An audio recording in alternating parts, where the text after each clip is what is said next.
Saturday, the 14th of September. That's when it started. I know exactly what day it was because I was annoyed about it. Who gets called in for maintenance work on a Saturday morning? Me, apparently. Always me. The building super, guy named Patrick, real piece of work. He left me a voicemail Friday night around 10 o'clock, and I was already half asleep when I heard it buzzing on my nightstand. Emergency call. The fire suppression system on sublevel 2 had been throwing a fault code all week, and the building inspector was coming Monday morning, which meant someone needed to get in there over the weekend and trace the wiring issue so it could be documented and signed off. That someone was me. I'm a building maintenance technician, have been for going on 11 years. Started out doing basic HVAC repairs and pipe work for a residential company out of Akron, then moved into commercial building systems maintenance around 2018 when I got my certification. The job is mostly invisible. You show up before anyone notices something is broken, you fix it, you leave. Nobody thanks you. Building systems only get attention when they stop working, and the guy who fixes them only gets attention when he can't. That's the deal. I made my peace with it a long time ago.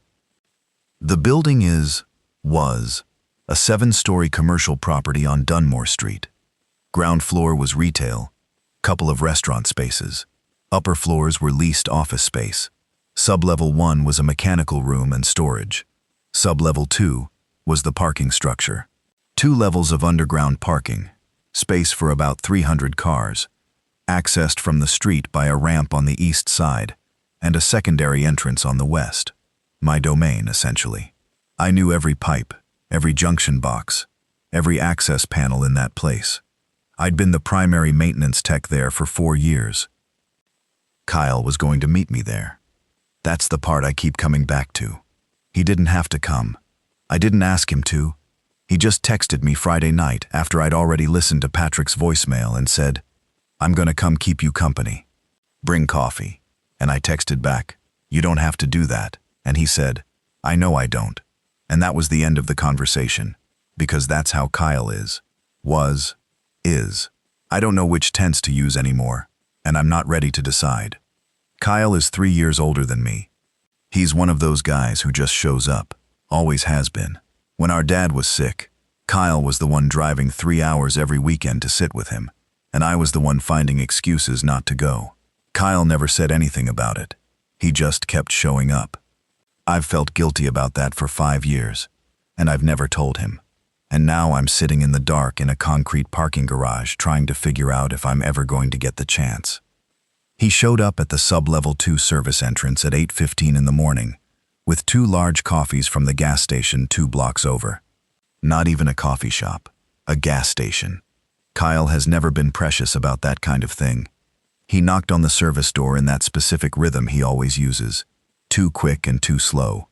And I let him in, and he handed me the coffee and looked around at the parking structure and said, "This place smells like the inside of a radiator." "It smells like a parking garage," I said. "Yeah, radiator." That was the last normal thing either of us said for a long time. I want to tell this right.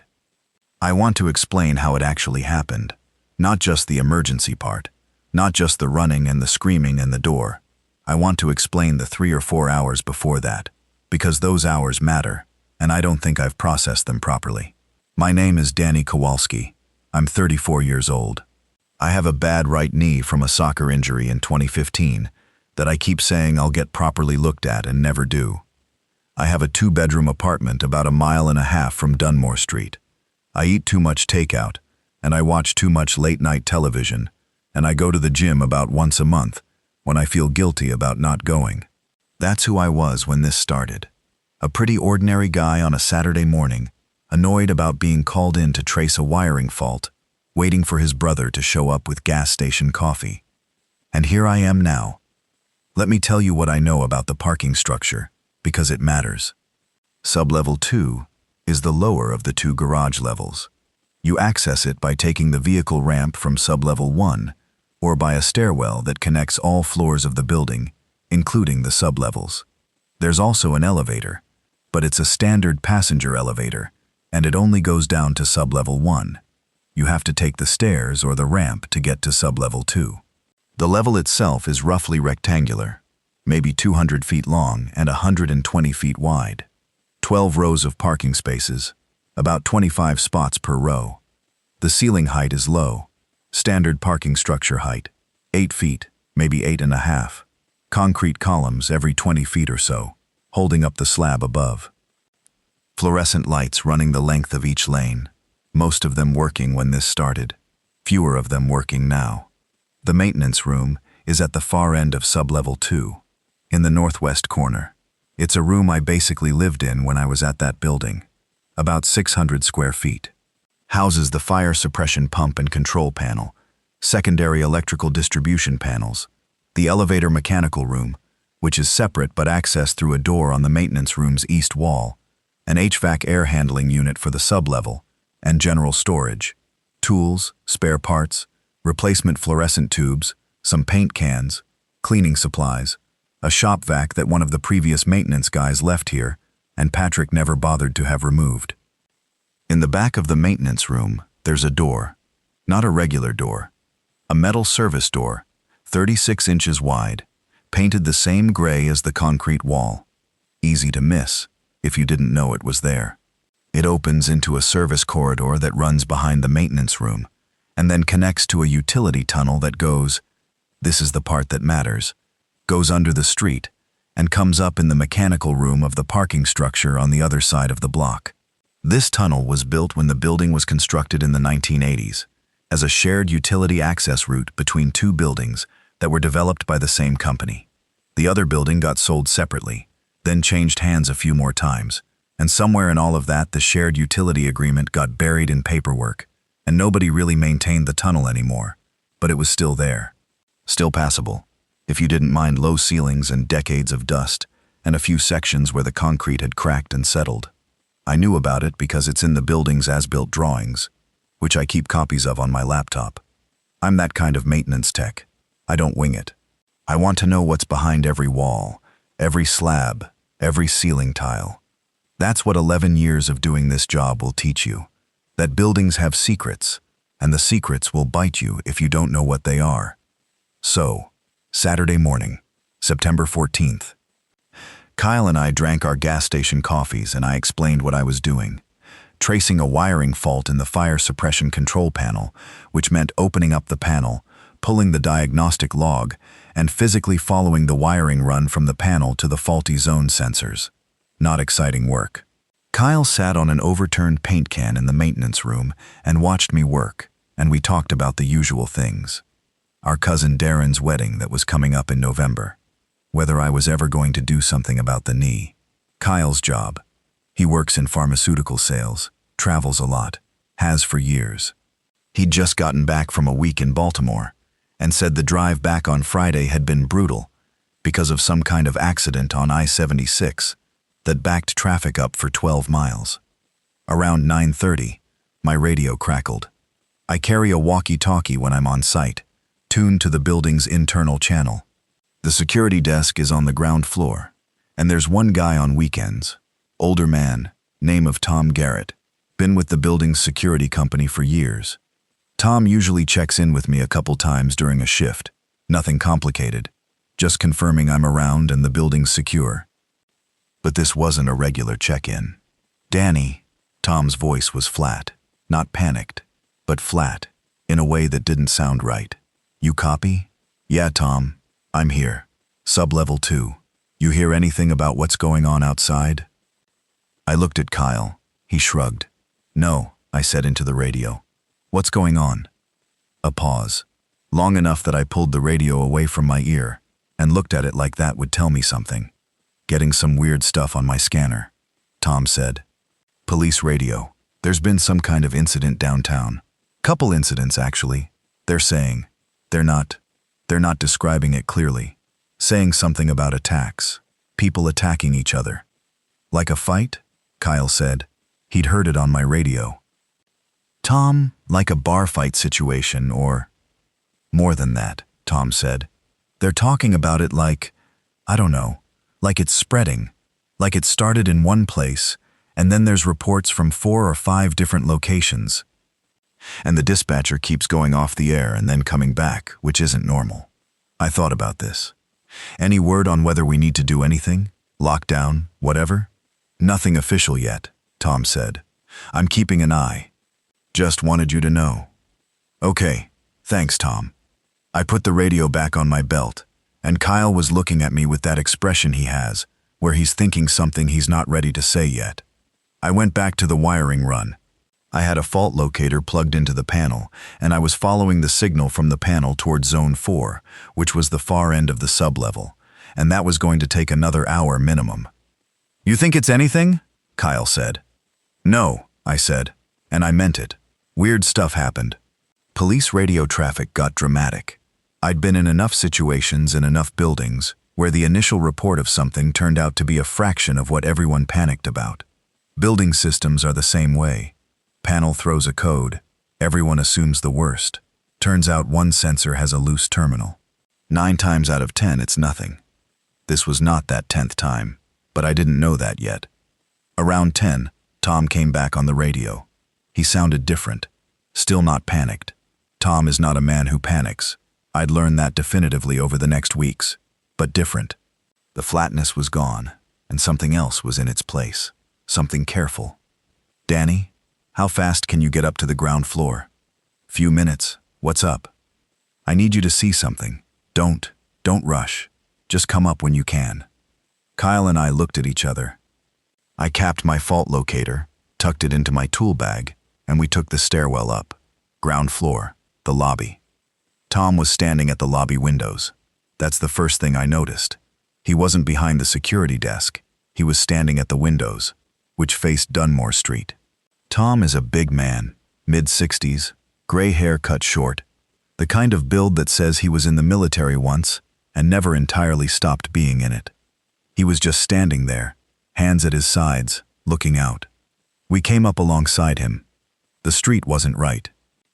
It was only 10 in the morning on a Saturday, so it wasn't supposed to be busy, and for a second I thought it just wasn't busy. There were only a few people out there, and a couple of them were just standing, which was normal, except they weren't standing the way people stand. They were just there. Weight wrong, posture wrong. One of them, a man in a gray hoodie, was standing in the middle of the road about 30 feet from our building, and he wasn't doing anything, just facing sort of northeast, head slightly down, arms at his sides. A car came down the street and had to go around him, and he didn't react at all. How long has he been like that? I asked. Since I called you, Tom said. Before that even. He was moving around, kind of, walking without going anywhere, and then he stopped.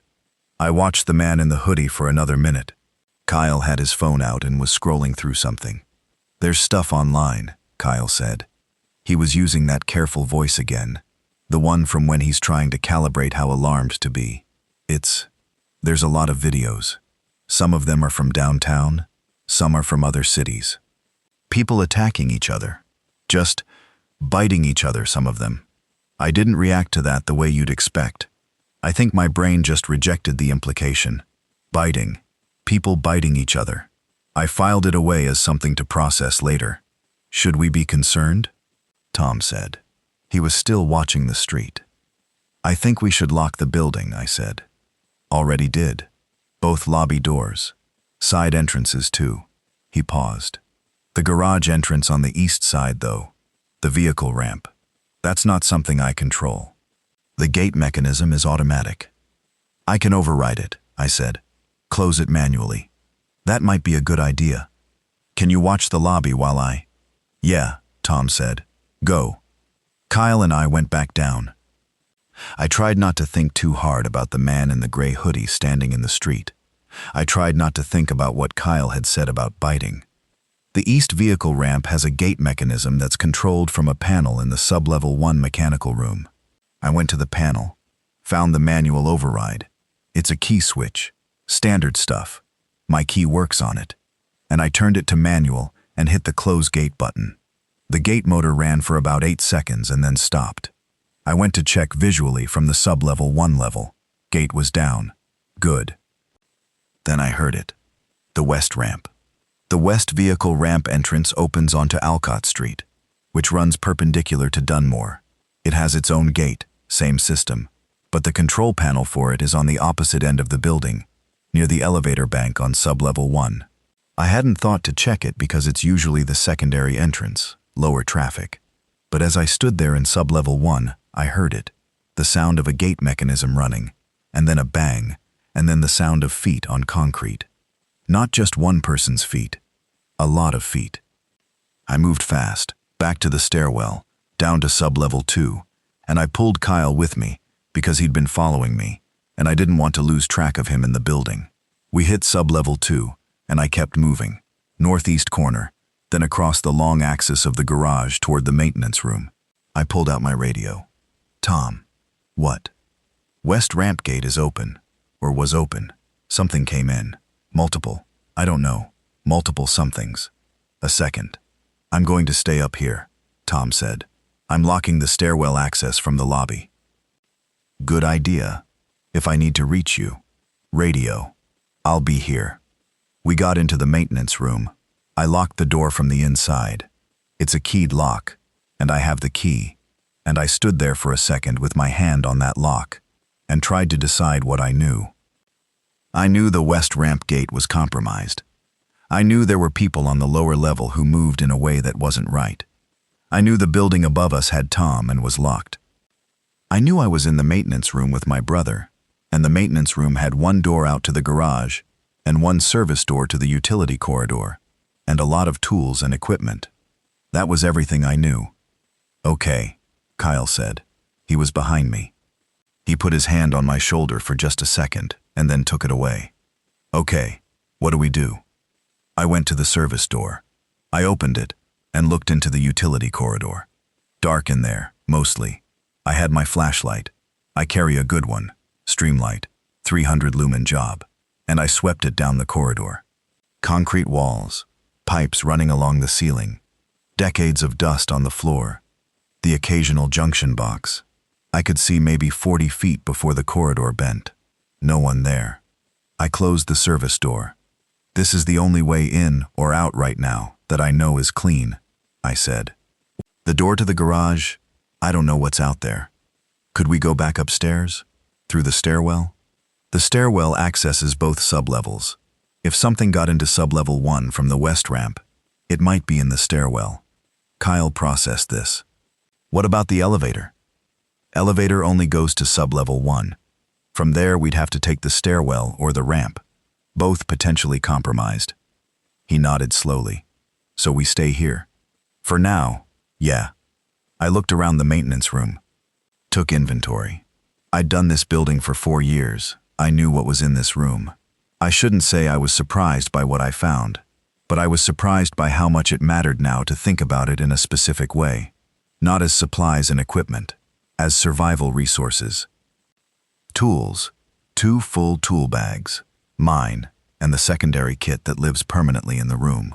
Bolt cutters, pipe wrenches, wire cutters, a full socket set, screwdrivers, a pry bar, 18-inch, a good hacksaw, measuring tape, levels, a stud finder, a cordless drill with 2 batteries, extension cords, a headlamp in addition to my flashlight, boxes of various fasteners, liquids, my water bottle, about half full, a case of 16-ounce water bottles, 24 count, that I'd brought in a week ago for the crew doing the HVAC servicing and never moved.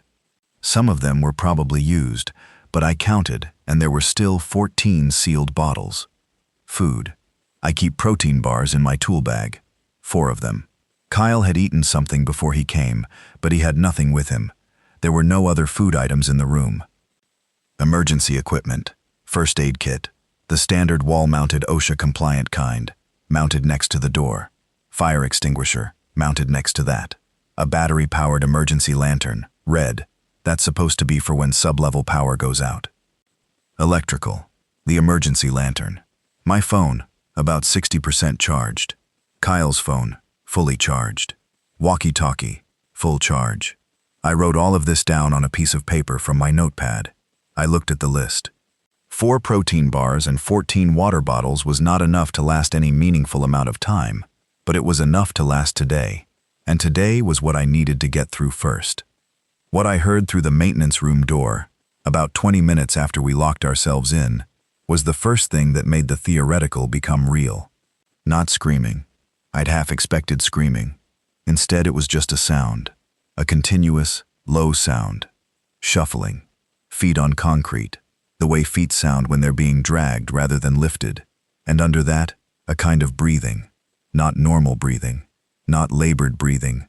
The way someone would sound if they'd been running. More like breathing as a biological function that wasn't connected to any particular exertion. Rhythmic and wrong. And it was a lot of them. I put my ear against the maintenance room door, and I just listened. Tried to count. Couldn't. Too many. The sound was coming from multiple directions in the garage, which meant they'd spread out across the level, which meant they weren't organizing. They were just drifting, filling the space the way water fills a room. "How many do you think?" Kyle said. "A lot," I said. He nodded. He sat down on the floor with his back against the wall and looked at the ceiling for a while. Then he said, "You got any bars?" I gave him 2 of the protein bars. He ate one immediately, chocolate peanut butter, and held the other one. I ate the second one, not because I was hungry, but because my brain told me I should put something in my stomach. Kyle's right. It smelled like the inside of a radiator. Tom called on the radio about an hour later. "You two okay?" "Yeah," I said. "Locked in the maintenance room. You?" "Ground floor is secure. There's a lot of them on the street now. Something changed about 20 minutes ago. There's a lot. Some of them are pushing against the lobby doors, but the doors are holding." "The lobby doors are rated for hurricane loads," I said. "They won't break through easily." "That's good to know," Tom said. "I locked myself in the security office. I've got supplies in here. I brought coffee and sandwiches this morning, so I've got food for today." "What about you?" "Working on it," I said. We were working on it. Specifically, I was working on figuring out how to get more food and supplies without going through the garage. And the answer I kept coming back to was the utility corridor. If I could get through the corridor to the other building's mechanical room, and if that building had anything useful in it, vending machines, a break room, anything, that was a resource. But I wasn't ready to go into that corridor yet. Not until I understood better what was happening. Not until I understood what was on the other end of it. What I did instead was listen. I'm good at listening. Maintenance work teaches you to use your ears. You can diagnose a lot of problems in a building by just listening to it, hearing where the sound is wrong, where it shouldn't be. I sat by the maintenance room door, and I listened to the parking garage for the rest of that day. The infected, I'll call them that.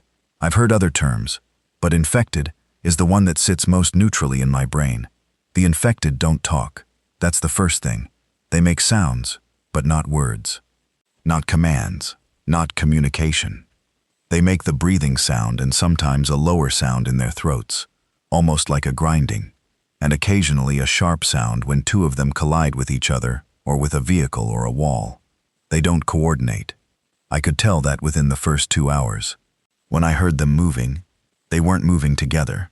They were each moving in their own direction, independently, responding to whatever their individual sensory world was giving them. A sound from the east side of the garage would pull some of them in that direction. A sound from the west would pull others. They weren't talking it over. They were just going. They also couldn't open the maintenance room door. I'd known this theoretically. A keyed lock, a solid door. Not something that yields to a body bumping against it, but hearing it confirmed it settled something in my chest. A few of them tried. I could feel it, the impact through the door, the slight flex of the frame. They'd hit it a few times and then drift away. They didn't seem to have the capacity to decide to keep trying. If the door didn't yield immediately, they lost interest. The same was true of the service door. It opens into the utility corridor and it's on the garage side, meaning if someone in the garage wanted to open it, they'd need to know it was there, pull it open, and then navigate the corridor. The infected couldn't do any of that. The door opened toward them. They couldn't push it open without knowing to grab the edge and pull, and they didn't know anything. They moved toward sound. That was it. That was the whole of their operational capacity. I told myself this. I kept telling myself this throughout the days that followed. Every time I started to think about them as something more than what they were. They are not strategic. They are not learning. They are not planning. They are driven entirely by stimulus, and the stimulus they respond to most strongly is sound. Make sound, and they come toward you. Make no sound, and they wander. This is what I understand. This is the rule that kept me alive. By evening of that first day, I'd made a more thorough accounting of the maintenance room's resources. The water situation was the most pressing one. 14 sealed bottles was 3 or 4 days of barely adequate hydration, less if we were doing physical activity. There was a utility sink in the back of the maintenance room, cold water only, connected to the building's water supply. I ran it and it came out. Building water pressure was up, which meant the city's water system was still functioning, or at least hadn't failed yet. I filled every container I could find. Empty spray bottles, a large bucket that had been used for mixing paint, my water bottle, Kyle's water bottle. Power was on. The garage lights on sublevel 2 were on. The maintenance room's overhead lights were on. I had no way to know if the building would lose power eventually, but for now it was on, and I wasn't going to take it for granted. The fire suppression system fault was still throwing codes on the panel, which was almost funny. I was supposed to be tracing that wiring run. I looked at the panel for a second, the numbers on the display, the little indicator lights, all of them still doing their job as if nothing had happened. I thought, briefly, about what Patrick was going to say on Monday when I couldn't file the inspection report. Then I decided not to think about Patrick anymore. Kyle and I ate the remaining protein bars at dinner time. That left us with water but no food, and I told Kyle we were going to need to figure out the corridor situation in the morning. "I'll go," he said immediately. "I know how to navigate the corridor," I said. "I've been through it before, a couple years ago when I first came on here, and wanted to know what it was." "How far does it go?" "Runs about 200 feet, maybe 210, under the street. Then it comes up in the mechanical room of the Fairfield building." "What's in the Fairfield building?" "Office building. Similar to this one. 7 stories, I think. I don't know who maintains it. But there could be food, vending machines, break rooms." "There could be," I said. "There could also be infected. I don't know if that building is secure." "We have to try," Kyle said. He wasn't saying it dramatically. He was saying it the way he says practical things, like he's already assessed the situation and arrived at the only available conclusion. I thought about it. "We'll go together," I said. "No. One of us needs to stay here. Watch the door." He was right. The maintenance room door, the one to the garage, needed to be monitored. If it somehow failed, if the infected found a way to compromise it, someone needed to know immediately. And the service door to the utility corridor, if we were both in the corridor and something happened at this end, we'd have no warning. We argued about it for a while. Kyle wanted to go. I wanted to go. We both wanted the other one to be safe, and we both thought the other one staying in the maintenance room was safer than going into the unknown corridor. In the end, I went. I know the building systems. I know how utility tunnels work, the hazards, the things to watch for. Kyle doesn't. It made more sense. 2 knocks, too slow. I told him. "That's our knock. If I knock like that, open the service door. If you hear anything else, don't open it." "Okay," he said. "I mean it. Anything else?" "I know, Danny. And if you hear something happen in the garage, anything that sounds like the door is compromised, I'll go into the corridor and close the service door behind me and wait." I looked at him. He had that expression, the one where he's already thought of everything I'm about to say, and is slightly annoyed that I don't know that. "Okay," I said. I went into the corridor, pulled the service door shut behind me. The latch caught. The corridor was dark and cold, and it smelled like old concrete and pipe insulation, and the particular dust that accumulates in spaces that haven't moved air in a long time. I swept my flashlight ahead of me. The ceiling was low, maybe 6.5 feet at the highest points, dropping lower where conduit and pipe bundles crossed overhead. I had to duck twice in the first 20 feet. The floor was solid concrete, mostly level, with a slight grade that I knew from the drawings was intentional. They graded utility corridors so any water that got in would drain toward a sump. The sump was at the midpoint, about 100 feet in. I moved slow, not because I was scared, or I was scared, but that wasn't why I moved slow. I moved slow because the floor had debris on it, old pipe insulation that had fallen, a coil of wire that someone had left and forgotten, some sections of conduit. Anything I kicked would make sound. Sound was the enemy now. In a way it had never been for me before. 12 feet in, I stopped. Listened. Nothing. 20 feet. The first overhead bundle of pipes. I ducked under it. A drip somewhere in the distance. Water. Somewhere a joint was seeping. I filed that away. 40 feet. The corridor bent slightly to the right. I came around the bend and stopped. There was something on the floor ahead of me. I kept the flashlight steady and looked. It was a bag. A canvas duffel bag, dark green, lying on its side. I went toward it slowly, reached it, crouched down. It wasn't new. It had dust on it, which meant it hadn't been put here recently. Someone had left it, maybe months ago, maybe longer. I unzipped it. Jumper cables.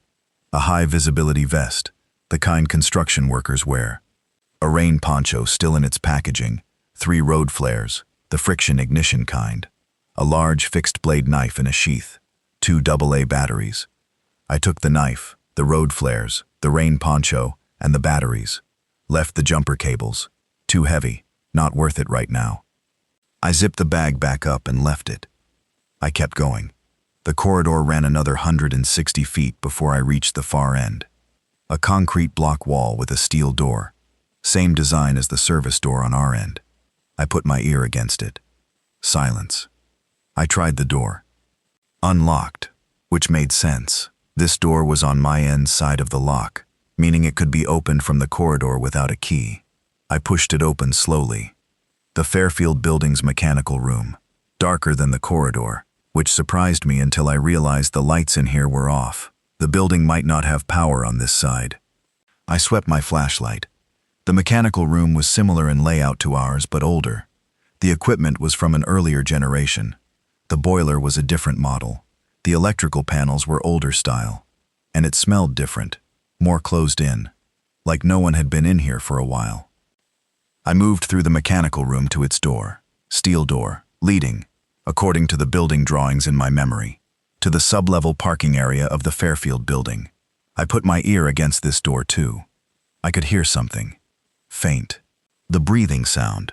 That particular rhythm that I'd learned in the last 12 hours to recognize. At least one. Maybe more. Hard to tell through the door, which meant the Fairfield building's garage was compromised. I stepped back from the door. Okay. Not going that way. At least not yet. But there was another option. I'd been looking at the Fairfield building's mechanical room while I thought, and I'd noticed something. There was a secondary access door on the north wall. The building drawings came back to me. Sub-level 1 stairwell access. The Fairfield building's stairwell ran from sub-level 1, not sub-level 2. If the infected had come in through the parking level, and the stairwell had a locked door between the parking level and sub-level 1, then sub-level 1 and above might be clear. Might be. I tried the secondary door. It opened into a stairwell. I stopped and listened. Nothing. No breathing sound. Ordinary silence. The kind that an empty building sounds like. I went up. Ground floor. A lobby smaller than ours. Dark. No power. Coffee shop on one side of the lobby. Closed, shuttered metal gate down. But the gate was a roll-down type, meant to secure the space at night, not to keep anything out. I put my flashlight through the gap at the bottom and could see inside the coffee shop. Counter. Equipment. And there, behind the counter, shelving with packaged snacks. Bags of chips and pretzels and wrapped pastries, the kind they sell by the register, and under the counter, a small refrigerator. I could not get through the roll-down gate without making noise. I looked at it for a long time and thought about how much noise I was willing to make. Not much. Not yet. Not when I didn't know what was on the street outside those lobby doors, and not when I didn't know if there were infected in this building I hadn't found yet. But the stairwell. The stairwell led up, and the Fairfield building had office floors above, and offices have break rooms. I went up to the second floor. It was an open-plan office. Cubicle farm, rows of workstations, the dead screens of monitors. Nobody there. I moved through the space carefully, staying near the walls, and found the break room at the back. Small room, refrigerator, microwave, cabinets. I opened the cabinets. There are people in every office who keep food at their desk or in the communal break room.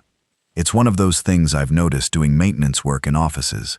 There's always food somewhere, because office workers are always snacking. The Fairfield building's second-floor break room had 2 boxes of granola bars, 36 count each, one already open with about 20 left, a large bag of mixed nuts, still sealed, 3 cans of soup, 1 can of baked beans, a bag of ground coffee, a jar of peanut butter, about half full, a box of crackers, 4 packets of instant oatmeal, 2 bags of microwave popcorn, which I left because I couldn't use them, a large bag of trail mix, and in the refrigerator, which was off and had been for who knows how long, a few things that had already gone bad, and 2 that hadn't, a sealed bag of baby carrots, and a container of hummus. I looked at all of this, and I felt something that I can only describe as relief. That was so intense, it was almost physical, like something released in my chest. Food, actual food, enough for days, enough for more than just me and Kyle, enough to share. I put everything I could carry into a plastic garbage bag I found under the break room sink, tied it tight. I took the nuts, the granola bars, the crackers, the peanut butter, the trail mix, the oatmeal, the beans, 1 can of soup, the carrots, and the hummus. Filled my water bottle from the tap, which ran clean. On the way back through the office, I stopped at the workstations and picked up a few things. 2 USB battery banks sitting on desks in their charging cables, a lighter someone had left by a candle, a flashlight, smaller than mine but good for a backup, a first aid kit mounted on the wall between 2 cubicle columns, a multi-tool sitting on someone's desk, the folding kind. I went back down to the stairwell, went down to sub-level 1, went through the mechanical room, into the corridor, closed both doors behind me, moved as carefully as I'd moved on the way in, slower now, because the bag was heavy and I had to keep it from scraping the walls. Reached our service door, knocked. Too quick, too slow. A second. Then the door opened and Kyle was there, and he grabbed the bag before I'd even fully gotten through the door. "You were gone forever," he said. "Sorry. I heard something in the garage, an hour ago. A bunch of them, sounded like. They hit the door a few times." "I know," I said. "The door held." "Yeah." He looked at the bag. "What did you get?" I told him. We went through everything together, laid it out on the floor, counted it, made a list. Then we talked through rationing. The 2 of us, eating conservatively, granola bars and nuts and crackers, maybe the peanut butter for protein, could stretch this for 4 or 5 days. If we were more aggressive about going back to the Fairfield building, we might be able to get more. The break rooms on the other floors, if there were any. Other resources in the building. "I don't know how long we're going to be here," I told Kyle. "I don't know if this is a 3-day situation or a 3-week situation. I want to treat it like it could be 3 weeks." Kyle nodded. He had that look again. The one where he's already thinking about the same thing. "We should get water," he said. "The sink's been running. I've been filling everything I can find. The Fairfield building had running water on the 2nd floor. Yeah, and there's the sump in the corridor that might have clean water if... No, actually, sump water would be contaminated. Utility runoff. Don't want that," I thought. "But if city water pressure holds, we're okay. If it goes out..." I looked at the utility sink. "There's a water heater in this room. 40 gallon. That's a reserve." Kyle looked at the water heater in the corner. He hadn't noticed it. 40 gallons, he said. "If I can isolate it from the system, close the supply valve, it becomes a sealed reserve. The water in it stays clean. That buys us time, even if city pressure drops." He nodded. "Do that now." I did. Found the supply valve, a gate valve on the cold water inlet, 1/2-inch pipe, and closed it.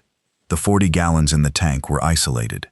I didn't touch the utility sink connection, left that running off the main.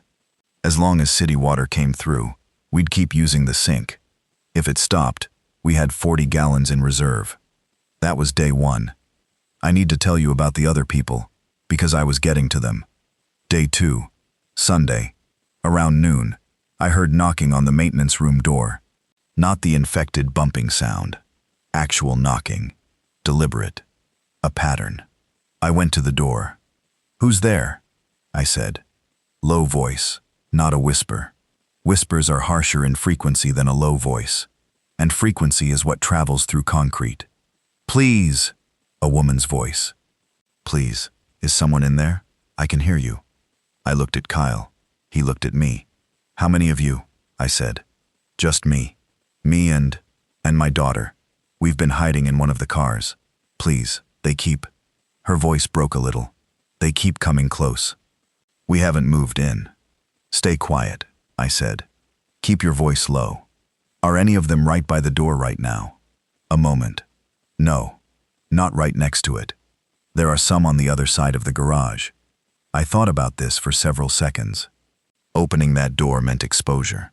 But a woman and a child hiding in a car on sublevel 2 meant 2 more people who needed help, and who, if they panicked or made noise at the wrong moment, could bring every infected in the garage down on our door.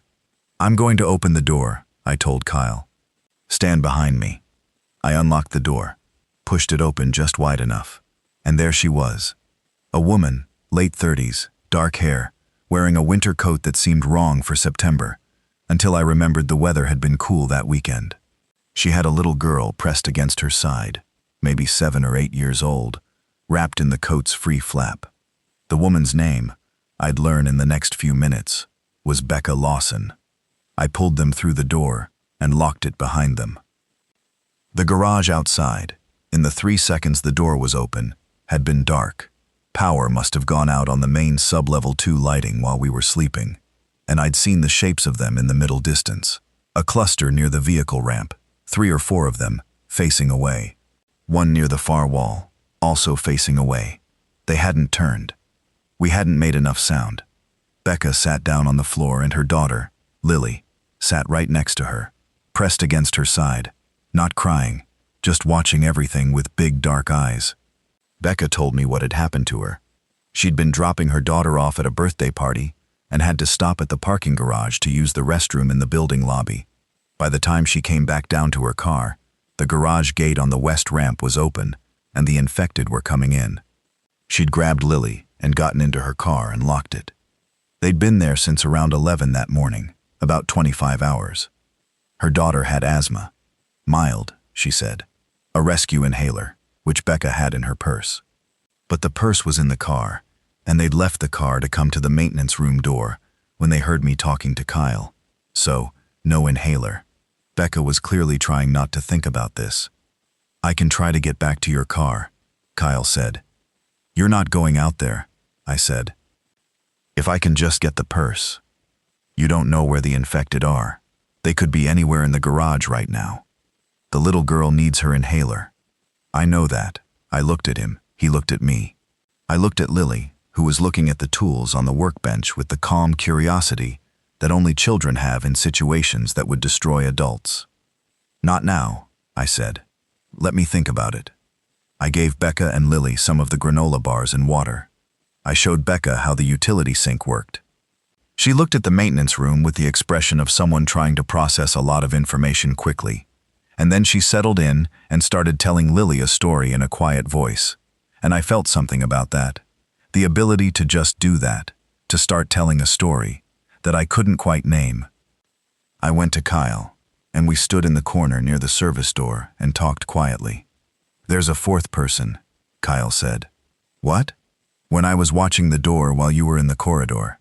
I thought I heard someone moving in the garage, but the movements were too organized, too deliberate, not like the infected, but I didn't want to open the door." "You think someone's out there?" "I think there might be." We didn't do anything about this immediately. We had Becca and Lily to deal with, and we had the larger problem, which was that sub-level 2's lights were out, which meant either the circuit had tripped or there was a broader power issue. I went to the electrical panels in the maintenance room, the secondary distribution panels, and checked them. not a tripped breaker. The supply from the main panel upstairs was off. The building had lost power to part of its electrical distribution, which made sense. Whatever was happening outside was affecting building systems. The maintenance room itself had power because it was on the emergency circuit. A lot of critical systems, elevators, emergency lighting, life safety systems, run on separate circuits that tie back to emergency power. The generator for emergency power was in the sub-level 1 mechanical room. I could hear it if I listened for it. A low drone, the sound of the diesel generator running. It would run as long as it had fuel. How much fuel it had, I didn't know without going to sub-level 1 to check. I need to get to sub-level 1, I told Kyle. Through the stairwell? Or the corridor? The Fairfield building's stairwell connects at sub-level 1. I went up from there to the Fairfield building's ground floor, but I can also try to go down the stairwell from our side, if the stairwell is clear. Is it clear? No idea, I said.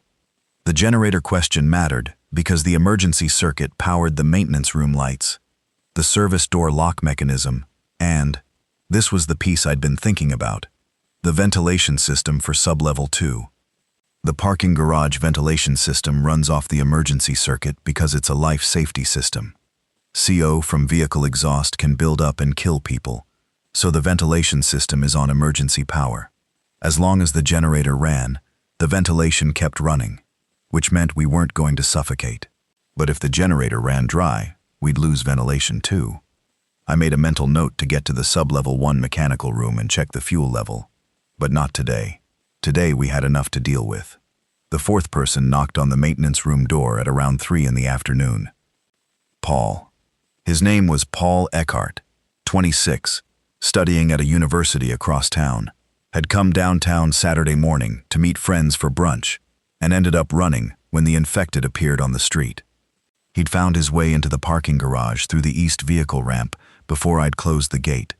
He'd gotten in just before it dropped, and had been hiding in the garage for 30-odd hours, wedged behind a concrete column near the vehicle ramp, not moving, barely breathing.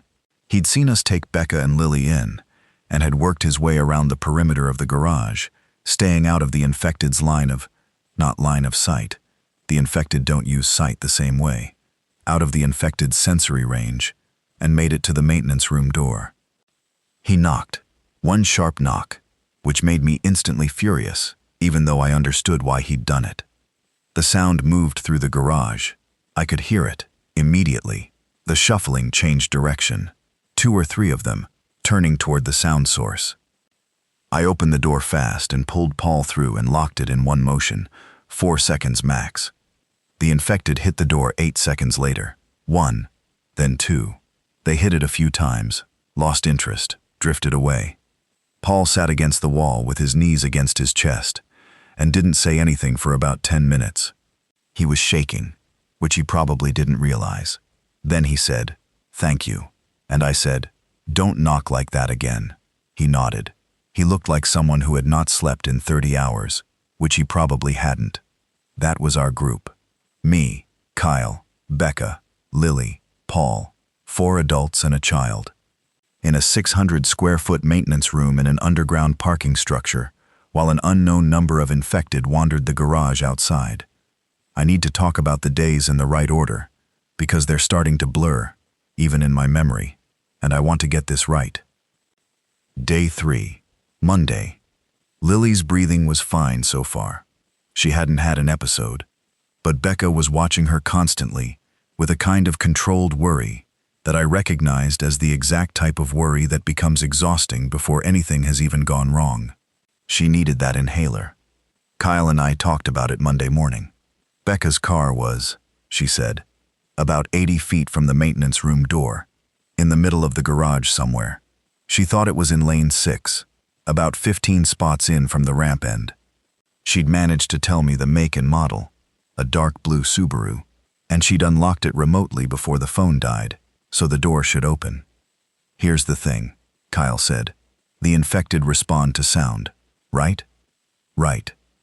What if we created a sound somewhere else in the garage, away from Becca's car and away from the door, drew them toward it while one of us went to the car? I thought about this. It had merit, but also problems. Creating a sound means someone has to be the one creating it, I said. And then that person is stuck with however many infected just turned toward them. Road flares, Kyle said. Don't they hiss when they're lit? And spark. I thought about the flares I'd found in the corridor. Yeah, they burn for about 15 minutes, and they make light. So we drop one through a gap somewhere far from the car. The infected go toward it. Someone else gets to the car. That someone else would be going through a dark garage with infected in it, I said. I know. Toward a car they can't see until they're close to it. I know that too. I did not want to do this plan. I want to be honest about that. I was afraid to do this plan. Not catastrophically afraid. I wasn't panicking. But the fear was there. Clear and specific. The kind that tells you exactly what it's afraid of. Getting into that garage, the dark, the infected, not knowing where they were, moving through that space and trying to stay quiet. I'll go, Kyle said. You don't know where the car is, I said. Becca described it. I know the garage layout. I know the lane numbering. I've been driving around that space for 4 years. Silence. Then you go, Kyle said, and I'll figure out where to drop the flare from. There's a gap in the ventilation duct. I stopped, thought. There's a duct access panel on the east side. It's above the ceiling line, accessible from the east stairwell on sublevel 1, if you can get to the stairwell. Or, Kyle said, there's the gap under the vehicle ramp gate. I looked at him. The east ramp gate is down, I said. There's still a gap at the bottom, between the gate and the floor. If I push the flare through that gap, the east ramp gate, it was in the opposite corner of the garage from the maintenance room, roughly 200 feet away. If Kyle could get to it by going through the corridor to the Fairfield building side and coming in through some other route, no. The Fairfield building's garage was compromised. That didn't work. We went back and forth on the mechanics for a while. Eventually, we settled on a different approach. There was a floor drain in the maintenance room, a 4-inch drain in the floor, covered by a steel grate. It connected to the storm drain system under the garage. I'd checked it earlier and found it too small to crawl through, but it connected to the drain runs under the garage floor, and the drain runs had clean-out access ports at various points. One of those clean-out ports was, according to my mental map of the building's drainage plan, near the center of lane 4. I couldn't fit through the drain, but I could drop something down it, and it would travel through the drain line and emerge at the clean-out port, which was nowhere near lane 6 where the Subaru was, but it would create sound from down in the floor, the confused, sourceless kind of sound that I hoped would pull the infected toward it rather than toward me. I took one of the road flares. I partially unscrewed the clean-out cap on our floor drain. It was a threaded cap, just needed a pipe wrench, 2 turns, enough that there was an opening, lit the flare. The hiss and spark of it in the maintenance room was loud, and I thought, instantly, too loud. But then I pushed the lit flare into the drain, oriented it downward, and let it go. It fell. I heard it clanging against the drain pipe, then nothing. Then, through the floor, the faintest echo of the hiss, the sound traveling through the concrete into the space below. And then, I put my ear to the floor. The shuffling changed. Multiple sources, all moving. It was working, or seemed to be. The infected were moving toward the sound from below. Kyle opened the service door from the corridor side. I went through the maintenance room door into the garage. Dark. The emergency lighting on sublevel 2 was dim. A few low-level lights, maybe 5% of normal illumination, but it was enough that I could see the lanes. Lane 6 was on my left as I came out of the maintenance room.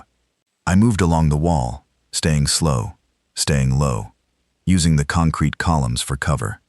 The shuffling was still mostly toward the center of the garage, toward where the flare was creating sound. I could see them, dark shapes, moving in that particular way. 6, 7, maybe 8 of them that I could see. There might be more in the far sections of the garage where the lighting was worse. I reached lane 6, moved down it, counted spots from the ramp end as best I could in the dark. The Subaru was 15 spots in from the ramp, Becca had said. I counted 12, 13, 14, 15. A dark shape, blue, hard to tell in this light. Subaru body shape. I went to it. Passenger side. Tried the door. Unlocked. The purse was on the passenger seat. I grabbed it. Confirmed by feel that there was an inhaler inside. Found it. Cylindrical, rubber cap on the mouthpiece. And I grabbed a few other things from the car without looking at them. A phone charger cable from the cup holder. A granola bar wrapper that was empty. A small bottle of ibuprofen that rattled when I picked it up. I took the ibuprofen. A travel bottle of water, also in the cup holder. I took that. I eased the door shut. Not all the way. The click of a car door closing is sharp and carries. I pushed it until it was just barely latched. The flare sound was fading. The hiss was getting quieter, which meant the flare was burning down. The infected were still clustered in the center of the garage, but they were already starting to drift again, the stimulus fading. I moved back along lane 6, back along the wall, back to the maintenance room door. Knocked, heard the lock turn, went through. Got it, I said. Becca had the inhaler in her hands before I'd fully turned around. She stood there holding it, and then she sat down and put her head in her hands for about 30 seconds. Lily patted her back and said, "Mom, it's okay," with the earnest certainty of a child. Paul and Kyle had been watching this whole time. Paul looked like he hadn't been breathing. "What else did you get?" Kyle said. I showed him the ibuprofen, the water bottle. He nodded. We added them to the inventory. That was the first time I went into the garage.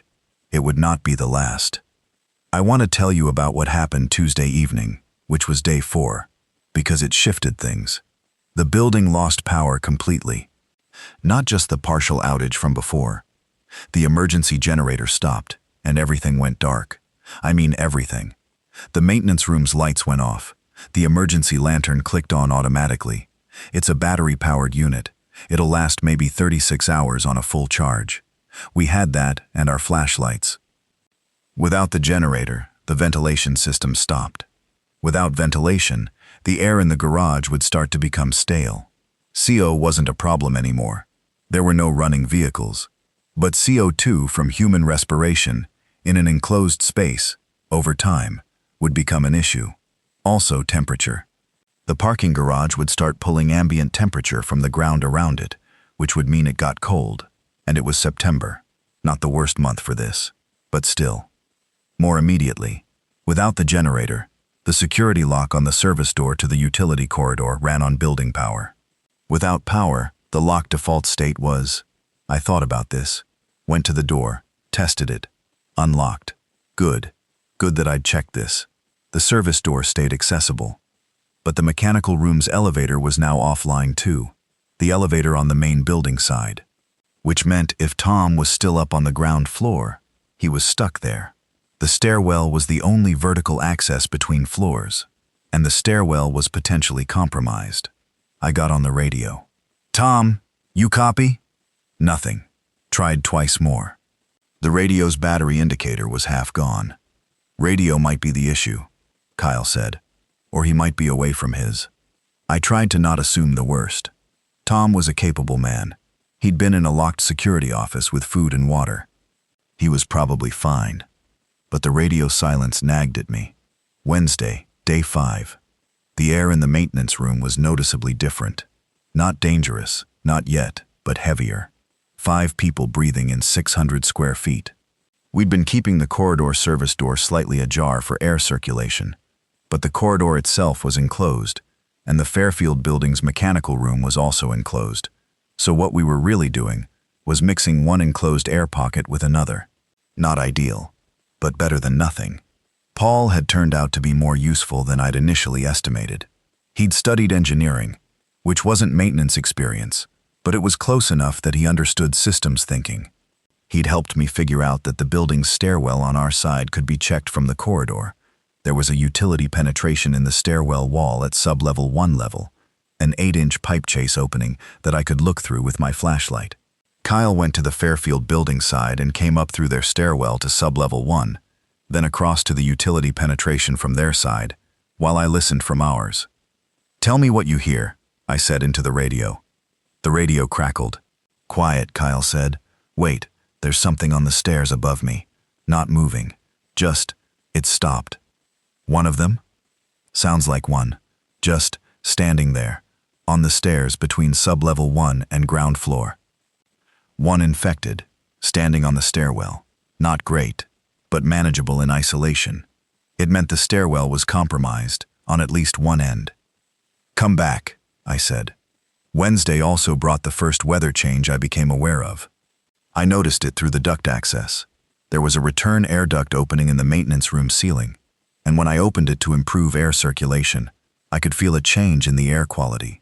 Cooler, more humid. Whatever was happening outside, the season was asserting itself. The food was holding up. I'd made a second run to the Fairfield building, this time up to the 3rd floor, found a break room with similar supplies. More granola bars, 2 boxes of crackers, a large container of instant coffee, more canned soup, a can opener, which I hadn't brought the first time, and it had annoyed me, a box of tea bags. On the way back, I passed through the 2nd floor and grabbed 2 more USB battery banks from a charging station and a power strip with a surge protector. The battery banks were fully charged when I got them. Using them to charge phones was going to matter, not just for communication, but for information. Paul's phone was getting intermittent signal, and when it connected, he was finding things.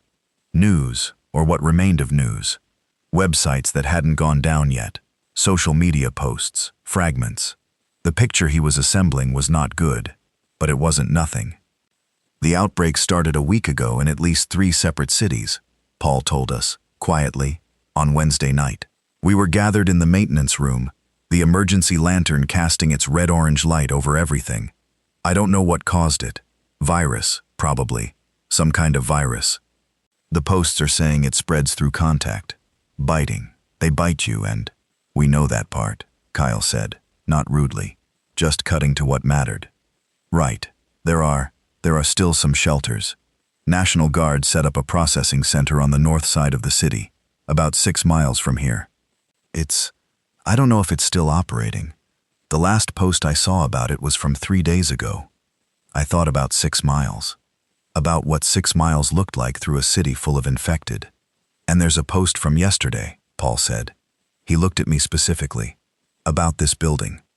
This street. Someone posted, I don't know who, I can't verify this. Someone posted that there might be survivors in the parking structure on Dunmore Street. They'd seen someone at a window. I looked at Kyle. Kyle looked at me. Tom, I said. Tom was still up there. Alive, and apparently visible from the street. And someone outside had noted it and posted about it, which meant someone outside was watching this building. I got on the radio again. Tom, it's Danny. Do you copy?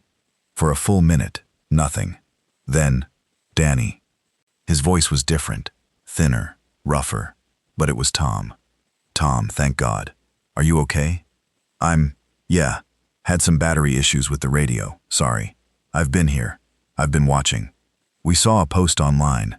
Someone posted about seeing a survivor at our building. A pause. I've been trying to signal.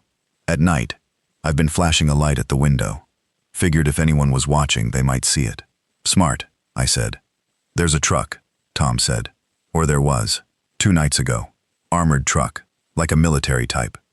It came down Dunmore Street and slowed down and then kept going. I thought they were going to stop, but they didn't. Someone is out there, Paul said. He was listening to the radio conversation. Someone is out there, Tom agreed through the radio. That night, Wednesday night, I lay on the floor in my sleeping spot, a section of closed-cell pipe insulation foam, 2 layers, rolled out in the corner, and thought about what it meant that someone was watching this building, someone in a vehicle, someone with the capacity to move through the city. It meant there was a way out, if we could reach it. It also meant there was something worth reaching out to. I thought about the utility corridor, about the Fairfield building, about the floors above the Fairfield building. The higher you got, the more visible you were to the street, and the more distance you had from the ground level infected. I thought about the building systems, my domain, what I knew about them that could help, and I started to form a plan. Not a good plan. Not yet, but the beginning of one. Let me tell you about the supplies I had by the end of the first week, because it matters, and because I want to be precise about it. I was keeping a written inventory, updated daily, on a piece of paper that I'd folded and stuck in my shirt pocket. This is what it looked like by Thursday evening, day 6. Water, utility sink still running, city pressure holding, water heater reserve, 40 gallons, sealed. A collection of containers with roughly 30 liters of additional stored water. Food, roughly 40 granola bars, 2 boxes of crackers, about half consumed, the large bag of nuts, still mostly full, 3 cans of soup, 1 can of baked beans, 2 jars of peanut butter, found a second on the 3rd floor of Fairfield, a box of tea bags, instant coffee, about 1.5 pounds of trail mix, some oatmeal.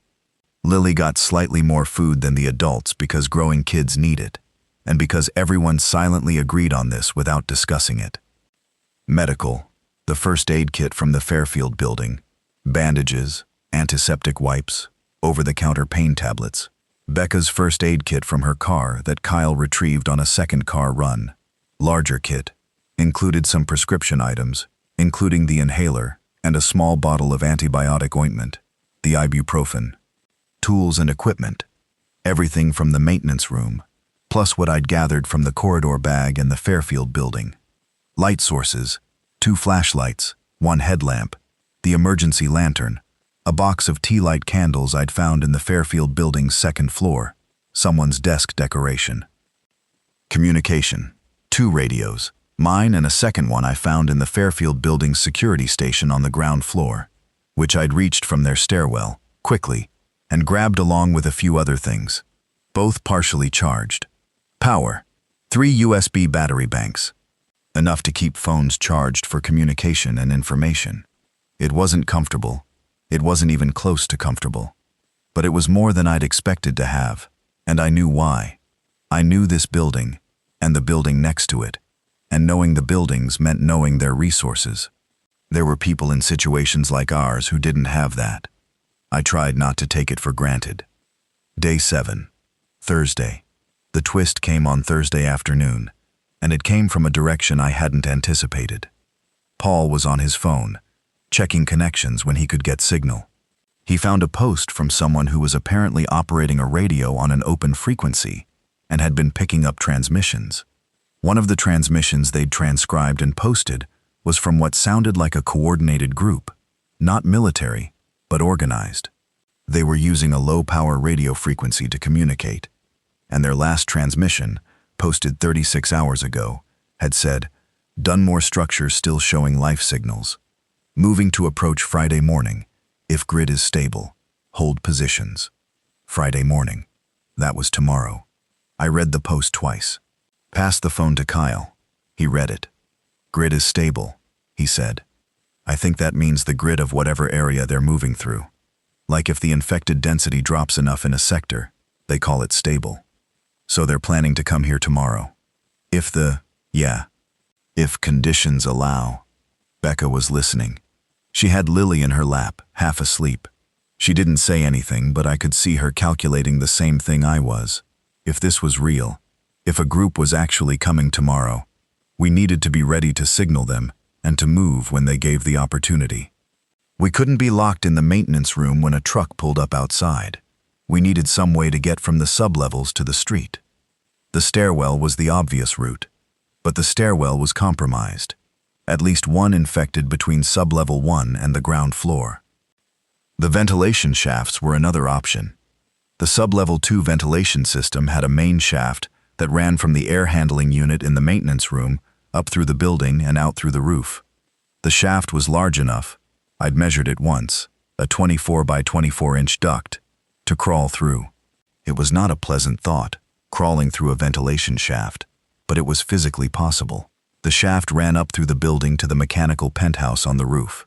From the roof, if you could get down the exterior, fire escape, or just the roof-level exit stairwell, you could reach the street. Except, the infected in the stairwell was between sublevel 1 and the ground floor. If I could deal with that one infected, the stairwell became passable for a ground-level exit, and dealing with one infected in a stairwell was different from dealing with the population in the garage. I put this to the group, explained the situation. Kyle immediately said he wanted to handle the stairwell. I immediately said no. We went around on this for a while. In the end, it was Paul who made the argument that resolved it. Kyle is bigger, he said, and he's faster. I've watched him move in this room and sorry Danny, but he's more physically capable of handling a confined space situation. I didn't argue. It was objectively true. Kyle is 6'1", well-built, former college athlete. I'm 5'9" and I have the bad knee. In an enclosed stairwell with one infected, Kyle's physical advantage over me was real. But we didn't have to do it tonight. The group supposedly wasn't coming until Friday morning. We had time to plan. We do it at first light, I said. Before anything out there changes. We clear the stairwell, we confirm the path from stairwell to lobby, we coordinate with Tom. Then if, a truck shows up, we're ready. Everyone agreed. Thursday night was quiet. The infected in the garage had mostly consolidated around the vehicle ramps, based on what I could hear, probably responding to sounds from the street that were filtering down. The maintenance room stayed still. Lily had a minor coughing fit around midnight that made all of us hold our breath. But she used the inhaler, and it resolved, and after that, she slept. I didn't sleep.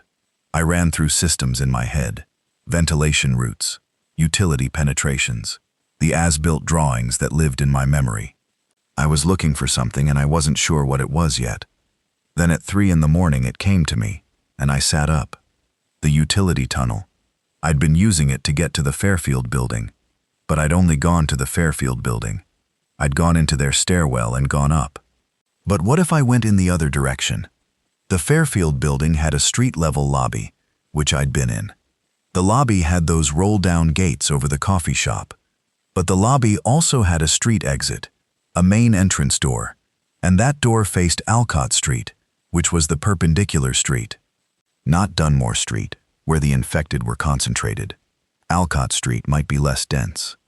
If I could get from the utility corridor to the Fairfield building's lobby and out their front door, that was a different exit route entirely. Not through our garage, not up our compromised stairwell. The problem was the Fairfield building's sub-level 2 garage, which was compromised. The corridor came out in their mechanical room, which connected to their sub-level 2. If there were infected in their sub-level 2, any sound I made in the mechanical room could draw them.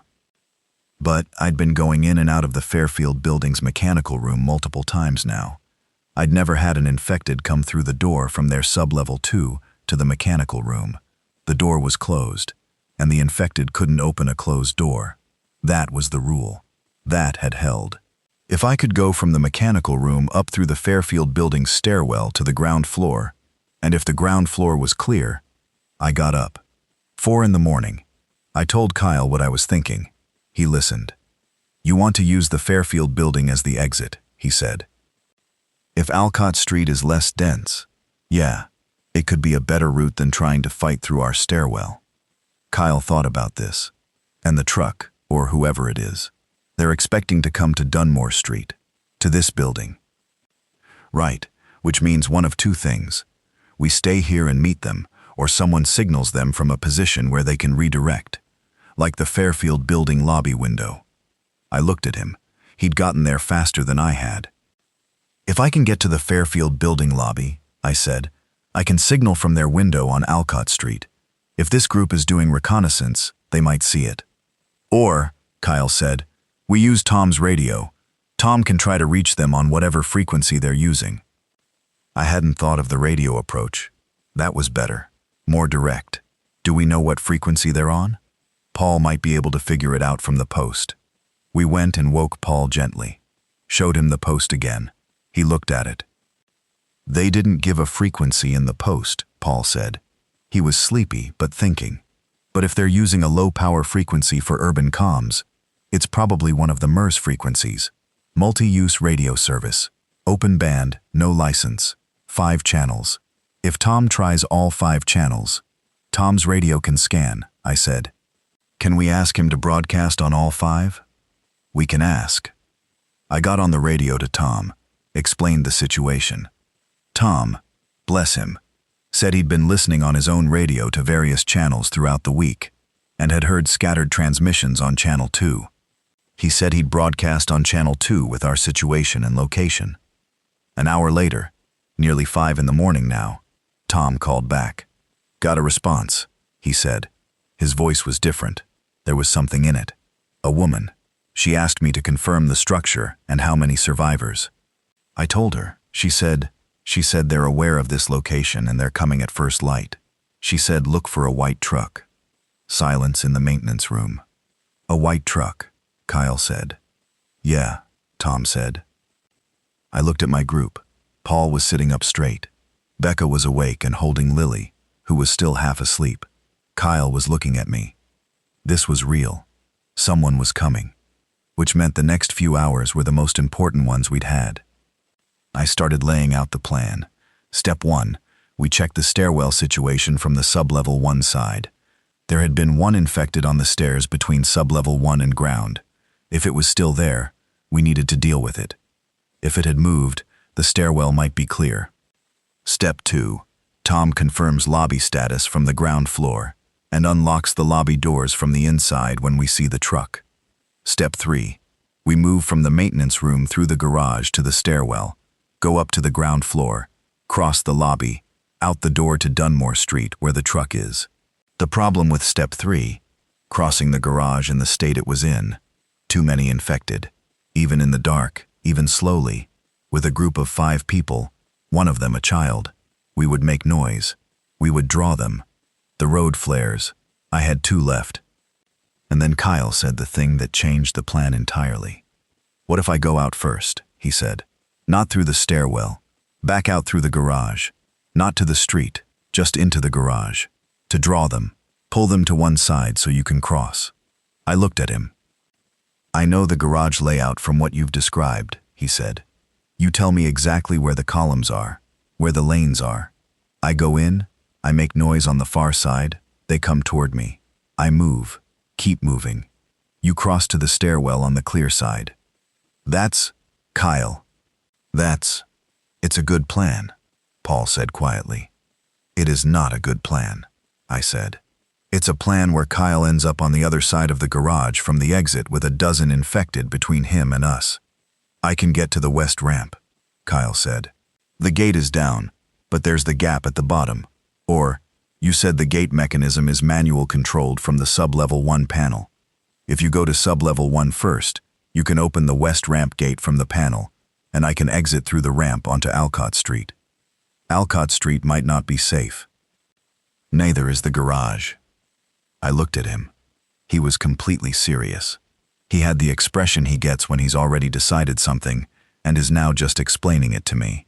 Listen, he said. The truck is coming to Dunmore Street. The east ramp or the lobby. That's where you need to be. I can get out through the west ramp onto Alcott, work my way around the block, and meet you on Dunmore. Or, I said, you get out through the west ramp, and there are 50 infected on Alcott Street. Then I deal with that. With what? He picked up the pry bar from the tool collection, hefted it. He was not being dramatic about this. He was being practical, and somehow that was worse. The practicality of it. We argued in low voices for 40 minutes. At the end, here is what we decided. I would go to sublevel 1 first, via the stairwell if it was clear, and operate the west ramp gate. Kyle would go into the garage from the maintenance room and create a distraction on the far side, drawing the infected toward the east. Paul would take Becca and Lily through the garage in the cleared path to the stairwell, then up to the lobby. I would come up through the stairwell from sublevel 1 after operating the gate. Tom would be ready in the lobby. Kyle would exit through the west ramp onto Alcott Street, circle the block north, and come to Dunmore Street on foot. We had 1 road flare left for Kyle, 1 good flashlight, the pry bar. That was his kit. I looked at all of this.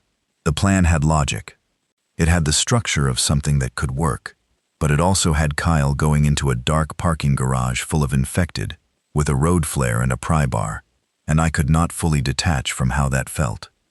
2 knocks, too slow, I said. Kyle looked at me. A small thing passed over his face. When you get to Dunmore Street, I said, find me, and do 2 knocks, 2 slow, on whatever surface is nearby, so I know it's you."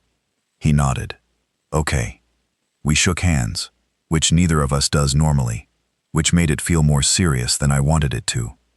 Then he pulled me into a brief, hard hug, and then he was pulling on the gloves from the toolkit and picking up the pry bar, and the plan was in motion. I went to the service door, opened it, went through to the corridor, moved quickly.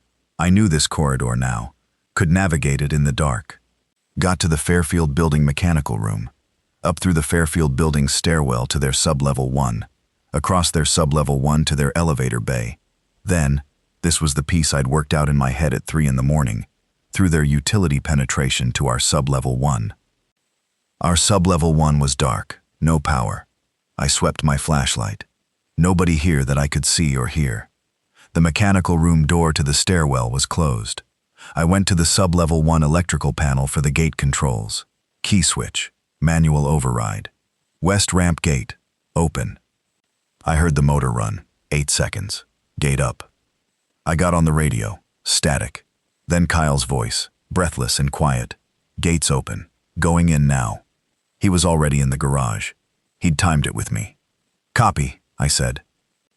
I went to the stairwell. The door was at the far end of sub-level 1. I opened it a crack and listened. The infected I'd known was on the stairs between sub-level 1 and ground. It might have moved. It might still be there. Silence. I opened the door wider, shone the flashlight up the stairs. Nothing on the flight between sub-level 1 and sub-level 2 above. I went up slowly. Sub-level 2 stairwell landing. One more flight to the ground floor. I heard something. On the flight above me. The breathing. Still there. One of them, standing on the stairs. I stood on the sub-level 2 landing and thought about this. I had 1 road flare, 1 flashlight, tools, and a bad knee. The stairwell was wide enough that I could potentially go past it if it wasn't aware of me. But to get past it, I'd have to get within arm's reach, and if it reached, I took the remaining road flare, lit it, bright, red-orange, loud hiss, and threw it past the infected, upward, onto the ground floor landing. The infected turned toward the sound and light above it and moved up the stairs. I followed immediately, taking the stairs 2 at a time on my left leg more than my right, because of the knee, and by the time the infected reached the ground floor landing, I was already through the door and into the lobby, pulling the door shut behind me. Tom was there. He spun around from the window. He'd been watching the street, and then registered me and relaxed fractionally. "The infected on the stairs is on the ground floor now," I said. "Don't open the stairwell door." "Understood." He looked at me. "The others?" "Coming through the garage. Paul's bringing them." I went to the lobby windows. Dunmore Street, gray light. Dawn was just starting, the sky a heavy, pre-dawn gray. The street was visible, and I could see the infected. Dozens of them, maybe more, spread across both sidewalks and the road. My stomach dropped. Then I saw the truck. It was a white truck, a sprinter van actually, cargo van, white, riding heavy, which meant armor or supplies or both. It was coming down Dunmore from the north, moving slowly with its lights off, which explained why the infected on the street weren't concentrating on it yet. Moving without lights, slow enough not to generate wind noise. "There," I said. Tom looked. "Yeah." The van slowed further as it came level with our building. It stopped. The passenger window came down, and there was a face looking at the building. Tom held up his flashlight and clicked it twice. The van's horn beeped once, just once. "Get ready to open the lobby door," I said. I got on the radio. "Paul, where are you?" Static, then stairwell. Sub-level 1. We're okay. Coming up. Hurry. Back to Tom. When they come out of that stairwell, we need to move immediately. The door opens, they go straight to the van. Tom nodded. He had his keys out. And then the radio crackled, and it was Kyle's voice, and something was wrong with the sound of it. Not wrong with the reception, wrong with him. He was breathing harder. "Danny." A pause, more breathing. There are more of them on the west ramp side than I thought. I got out onto Alcott Street. It's a lot. I can't come around the north end of the block. My hand tightened on the radio. Can you come around the south end? I said. I'm trying. I have to stay quiet. Give me a minute. Tom looked at me. I looked at Tom. The van on the street was still sitting, patient, waiting. Paul came out of the stairwell with Becca and Lily. All three were dusty and wide-eyed, and Lily was pressed against Becca's side. Paul looked at the lobby windows and saw the van and let out a breath. Now? Paul said. Wait, I said. I had the radio up. Kyle, talk to me. Static. Kyle, I'm here. His voice was lower now, more controlled. He'd done something to calm himself. There's a group of them between me and the south corner. About 12 of them. Clustered. I can't go through that quietly. 12. Between him and Dunmore Street. I looked at the van. I looked at the lobby door. I looked at Becca holding Lily. I looked at Paul. I looked at Tom. I thought about what Kyle had told me once, years ago, when our dad was sick and I was making excuses about not visiting. You show up, Danny. That's the only rule. You just show up. I picked up the pry bar that I'd brought up from the maintenance room. I looked at Tom. Open the lobby door, I said. Get them to the van. I'll be right behind you. Tom started to say something. I shook my head. Radio the van, I said. Tell them there's one more. Tell them to wait. Tom nodded once. He went to the lobby door. The latch opened. The cold morning air came in. The infected on Dunmore Street started to turn toward the sound. Now, I said, go. Paul took Becca's arm. They moved fast across the lobby. Tom held the door. They poured out onto the sidewalk, and the van's back doors were already opening. Someone inside reaching for them, pulling them in. The infected on the street were turning, some of them starting to move toward the sound, but they were slow, and the van was 30 feet away. I went back to the stairwell, down to sublevel 1, through the mechanical room, into the corridor. I'd done this run more times than I could count at this point, and my body knew the way even in the dark. At the far end of the corridor, I went up through the Fairfield building, through the mechanical room, their stairwell, up to the ground floor, into the lobby on Alcott Street. The roll-down gate on the coffee shop was on my right. The main lobby door to Alcott Street was in front of me. I tried it. Unlocked, same as we'd found all the other ground floor lobby doors.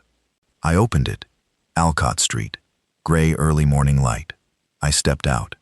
The street was not as dense as Dunmore, but it wasn't empty. I could see, in the direction of the south corner, a cluster of infected. They were the ones between Kyle and the corner. I could also see Kyle. He was on the opposite sidewalk, 20 feet from the south corner, pressed against a building, watching the cluster. He saw me come out of the Fairfield building lobby, and his face changed. I held up the pry bar. I looked at the cluster of infected, 12, like he'd said. They were drifting, not stationary, not alert, just drifting in the space between us and the corner. I picked up a loose chunk of concrete from the sidewalk. There was broken curb material everywhere, and I threw it over the heads of the infected, past them, down the block to the north. The chunk hit the pavement and bounced, and the infected all turned toward the sound in that immediate, collective, stimulus-driven way. They started moving north, toward the sound, all 12 of them, leaving a gap at the south corner. Kyle moved. He went to the corner fast, not running. Running would make too much noise, but fast. And I went the other direction, across the street toward him, and we met at the corner. The Fairfield building lobby, I said quietly. We go through to our building's corridor, and then up.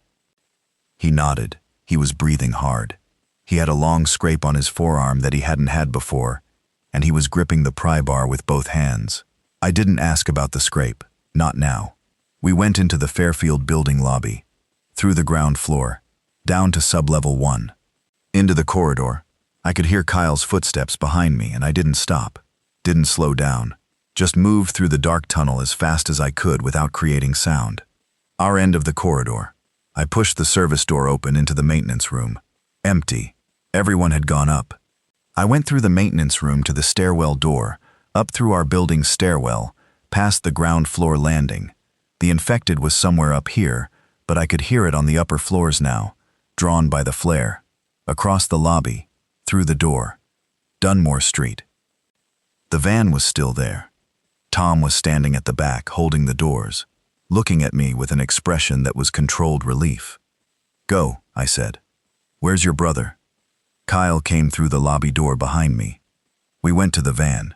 The back doors opened and there were people inside, 6, 7 people, and they pulled us in, and the doors closed, and the van started moving before we were fully seated, accelerating carefully, lights still off, threading through the infected on Dunmore Street, with the specific patience of people who had done this before. I sat on the floor of the van with my back against the wall, and Kyle beside me, and the morning light coming through the tinted rear windows, and I looked at the scrape on Kyle's arm. "How bad?" I said. "It's fine," he said. "How bad?" "It's a scrape. I caught a rough edge on a concrete pillar going through the garage. It wasn't from one of them." I looked at him. He looked back. "It's not a bite," he said. "It's a scrape." I believed him. I looked at the scrape, and I believed him, because I knew the difference. A scrape from concrete has a different texture and dimension than a bite. This was a scrape. I let go of a breath I'd been holding since he'd come out of the building. Somebody from the front of the van passed back a bottle of water and 2 energy bars, and I took them and held them for a minute before passing one of the bars to Kyle. He ate it without speaking. I drank from the water bottle. The van kept moving, turning north, taking us away from Dunmore Street, and away from the parking structure, and away from everything I'd spent the last week becoming something other than who I thought I was. Tom was across the van from me. He'd found room against the opposite wall and he was looking at me with that expression, the controlled, military-weight expression, and he gave me a small nod. I nodded back. Becca had Lily in her lap. The little girl was fully awake now, watching everything. She had her inhaler in her hand, turning it over in her fingers. Paul was next to them, eyes closed, head tipped back against the van wall. The van made a series of turns I wasn't tracking properly. I was watching the rear windows, watching the buildings and streets go by, the infected moving at their slow, aimless pace on the sidewalks and roads.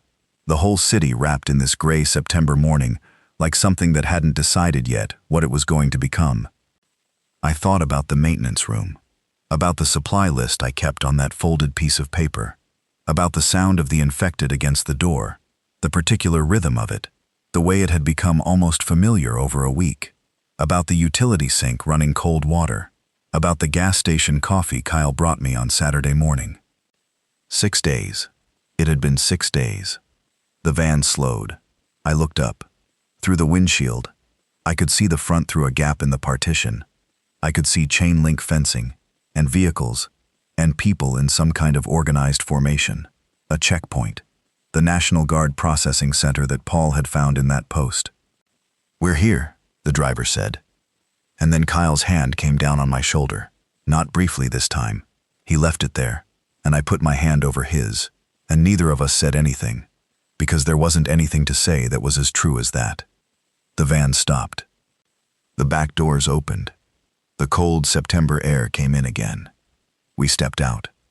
I need to keep going, because we got to the processing center, and that wasn't the end of anything. It was a different kind of beginning. I should tell you what the place was like and what happened there, because the first few hours at the processing center were almost as difficult as the last few hours in the parking structure, just in a completely different way. The checkpoint was set up at a logistics warehouse facility on the north side of the city. The building itself was a large corrugated steel structure, maybe 60,000 square feet, surrounded by a perimeter of chain link fencing that had been topped with concertina wire.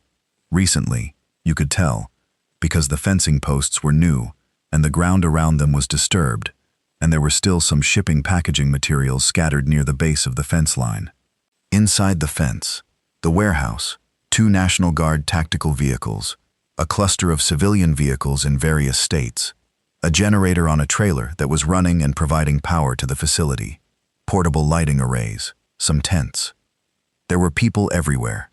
Not chaos, organized more or less, but a lot of people.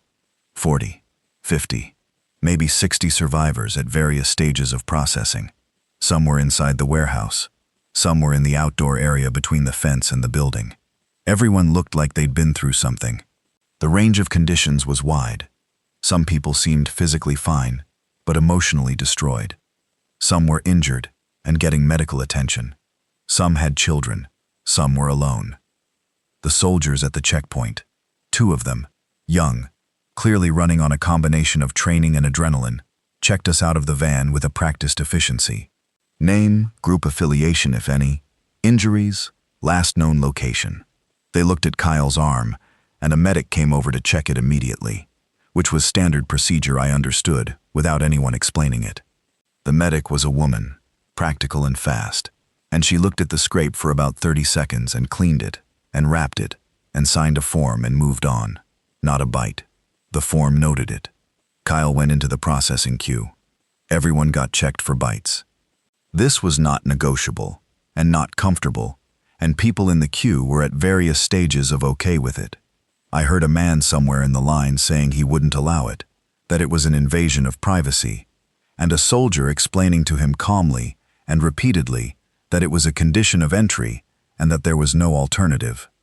Becca was nervous about Lily because Lily had a long bruise on her leg from climbing out of the car during their run to the maintenance room, and the medic checked it carefully before confirming it wasn't a bite. We went through processing, medical check, intake interview, assignment to a sleeping area, in about 2 hours. The sleeping areas were sections of the warehouse floor divided by tarps hung from the ceiling structure.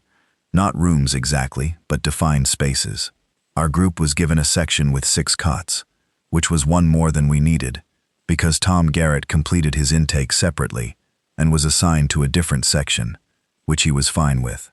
Tom turned out to be one of those people who prefer to be on the perimeter. He found a cot near the warehouse entrance, and I think he slept better for it. The intake interview was where I spent the most time. Not because of anything suspicious. They asked everyone basic questions, information for their records. But when they asked about the building, about our shelter situation, about how we'd maintained it and navigated it and survived it for 6 days, the interviewer, a National Guard specialist named Holloway, started writing a lot more notes than he had for the questions before. "You're saying you had knowledge of the building's utility systems," he said. "I'm the maintenance tech for the building," I said.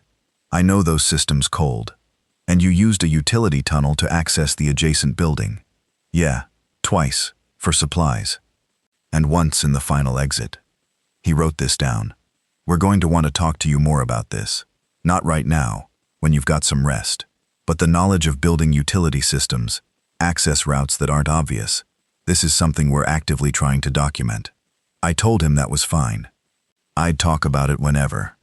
He thanked me and moved to the next question. I found Kyle after processing, sitting on one of our section's cots, eating a bowl of something that appeared to be instant soup with crackers. The processing center had a food station, basic but real. He was looking at nothing in particular, just sitting.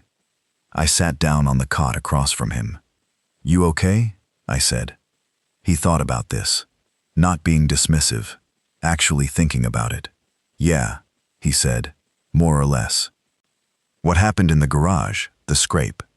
"I went down a lane on the east side, and there was one of them right at the end of it, facing the wall. I didn't see it until I was close. I went wide around it and caught the edge of a column." "Did it turn?" "Eventually, after I was already past." I thought about him navigating that garage in the dark, with the infected drifting through it, doing what he'd said he was going to do, making noise on one side so we could cross on the other. I thought about what he'd been doing out there on Alcott Street, pressed against a building with 12 infected between him and the corner, and a thought came to me that I hadn't had time to have before, because there'd been too much going on. "On Alcott Street," I said. "When I came out of the Fairfield building and through the concrete, the infected all went north." "Yeah. They'd been south of you, between you and the corner. You were going to move them yourself." He looked at me, not confirming, not denying, You were already working on it, I said. You weren't stuck. You were drawing them in a specific direction. Kyle set down the soup. I had a plan, he said. What was your plan? He looked at me for another second.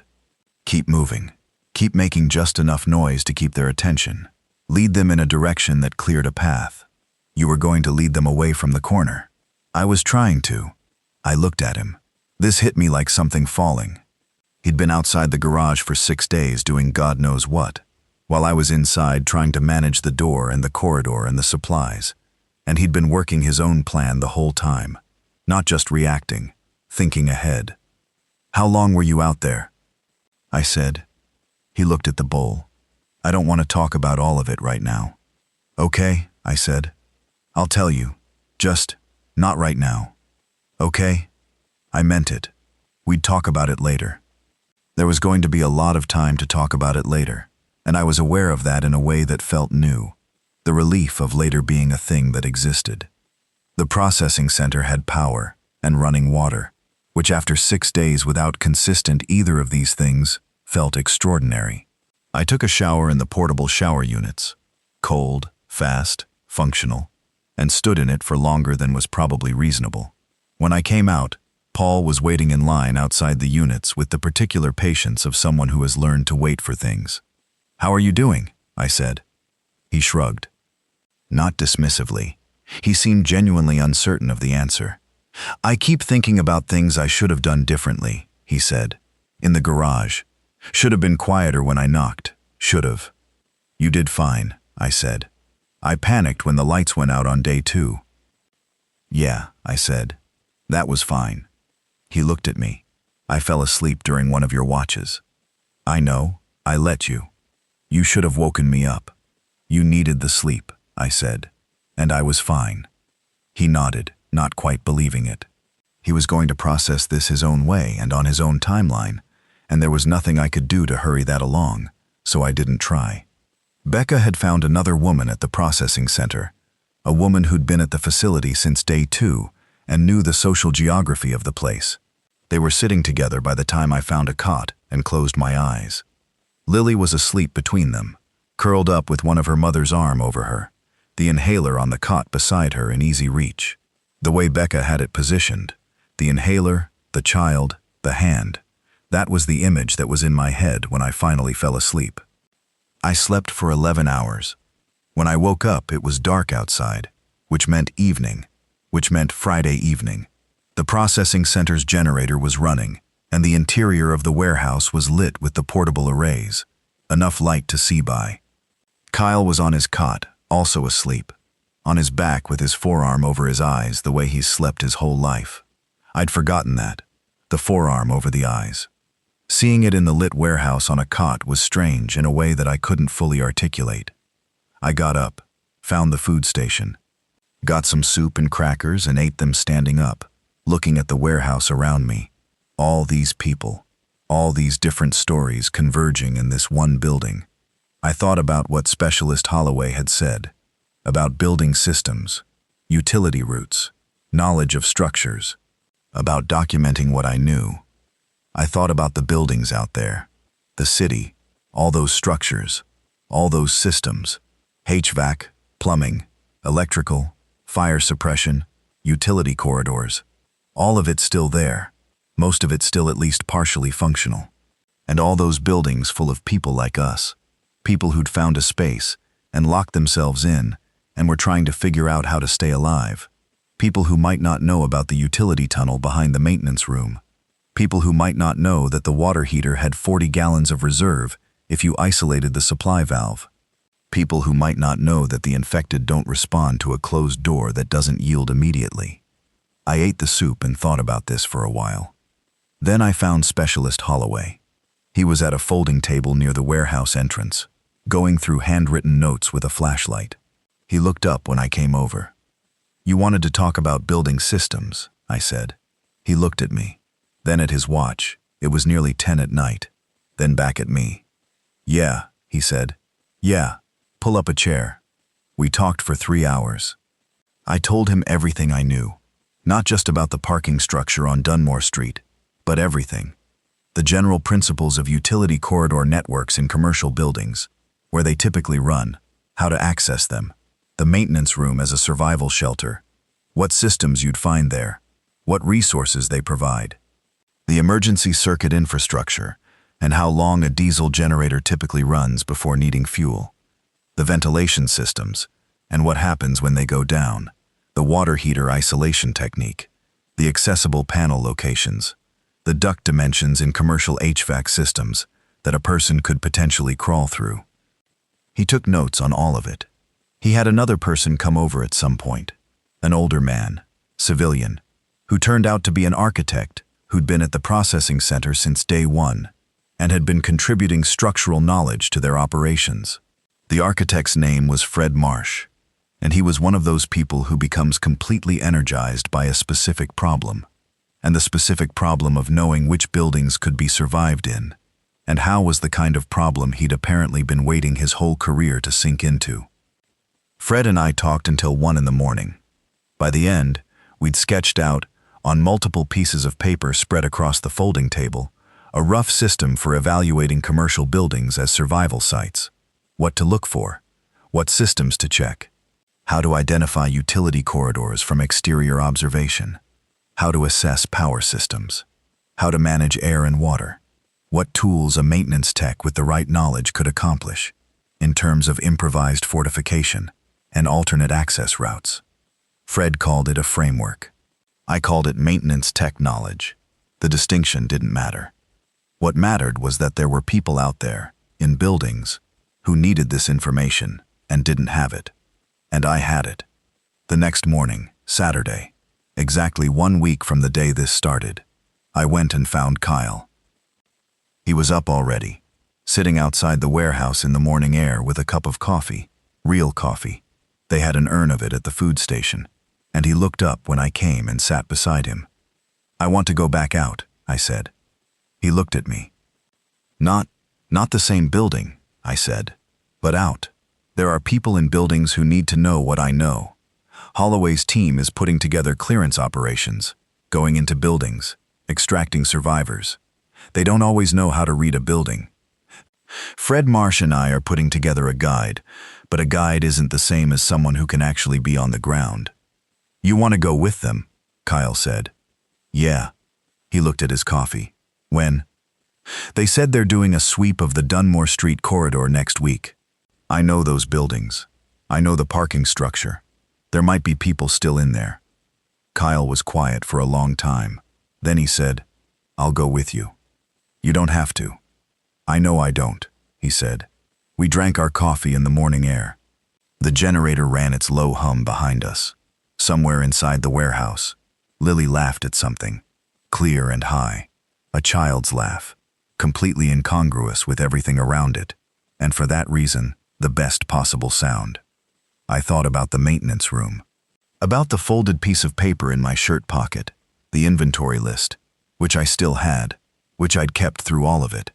I took it out and looked at it. Granola bars, water, tools, the list of what we had and how long it could last and what we needed next. Then I folded it back up and put it away. We had coffee, we had a plan, we had the morning. For now, that was enough. I want to go back though. I want to fill in some of the gaps I skipped over, because the days blurred and I was going too fast. Some of it I need to say because it was part of what happened, and I haven't said it yet. The first thing is the noise on day 3, in the early hours of the morning, maybe 2 or 3 a.m., when Paul heard something on the far side of the maintenance room that woke him up, and he woke me up, and we both sat there listening. It wasn't the infected. The infected had a specific sound signature I'd memorized. This was different. This was something moving with purpose, and a pattern, not a random drift, but an actual direction, moving along the east wall of the garage, based on the direction the sound seemed to be coming from. An animal. It took me a few minutes to be sure, because my brain kept trying to make it be an infected or a person, but it was an animal. Moving along the wall, which is what small animals do in open spaces, they hug the perimeter. Then the sound stopped. Then a very quiet, specific sound. High, soft. A small animal sound. A cat. There was a cat in the parking garage. I don't know how it got in. Through the same gap in the vehicle ramp gate that Kyle had used to exit, maybe. A cat can get through very small gaps. Or it was already in the garage before this started, living in the building the way cats sometimes live in buildings. The cat didn't become part of our group. It stayed in the garage, which was its world, and we stayed in the maintenance room, which was ours. But I heard it occasionally after that, moving along the walls, the specific soft sound of cat feet on concrete, and I found it oddly settling.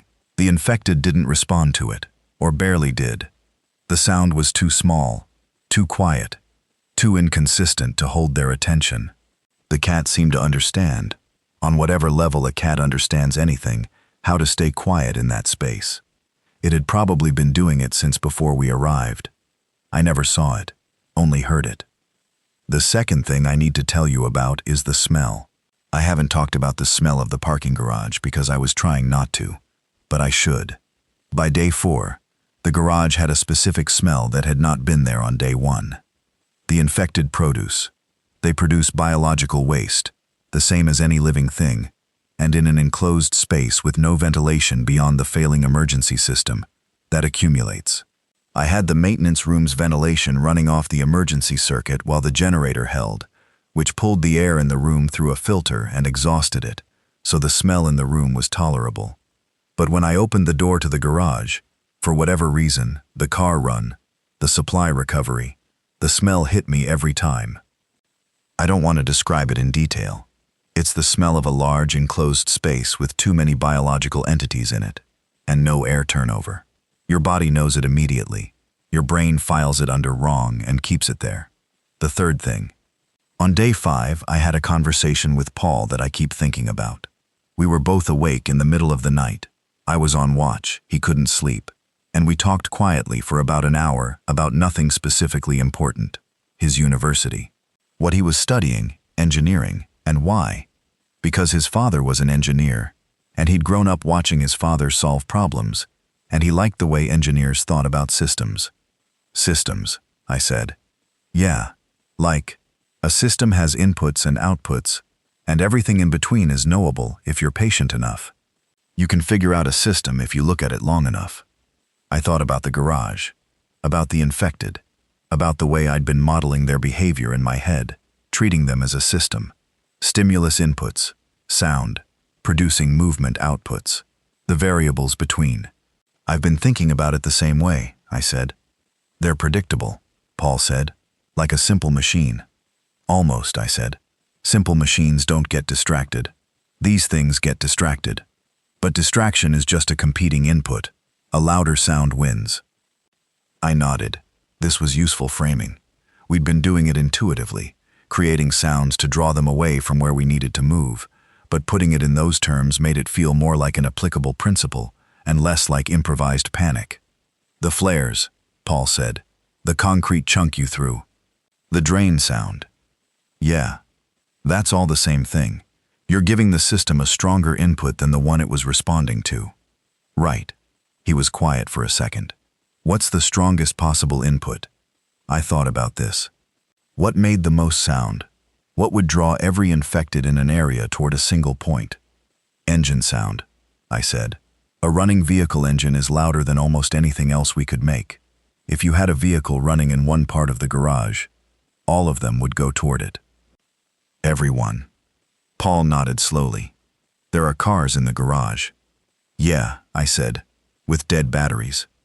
Can you jumpstart a car without a running vehicle? Like with one of the battery banks? I thought about this. Battery banks don't have enough output to start a car engine directly. The current isn't high enough. Not with the banks we have, I said. But the jumper cables in the bag in the corridor. If 2 cars were close enough together with working batteries. Are there cars with working batteries? Maybe. Modern cars. The battery doesn't die just from sitting for a week. If there were cars in the garage when this started that had charged batteries, which most of them would have, they might still start. We sat on this for a while. The engine idea went into a mental file labeled Possible Future Applications, and I left it there because we didn't need it then. But later, When Specialist Holloway's team was planning the extraction sweep of the Dunmore corridor, I mentioned it. And later still, I heard that they'd actually used it, a running vehicle in a parking structure, as a distraction, drawing the infected toward it and creating a clear path through the structure. I didn't get any credit for this, and didn't ask for any. It worked, and that was enough.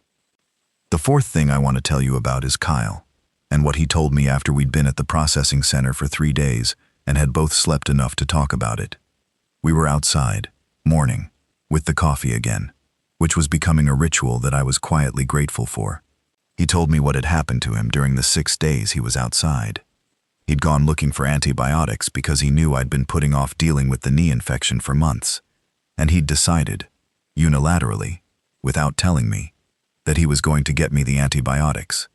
Before the garage got surrounded, before any of this was clearly a survival situation rather than a dangerous few hours, he'd gone out the service door, intending to walk 2 blocks to the pharmacy on the corner of Dunmore and 5th.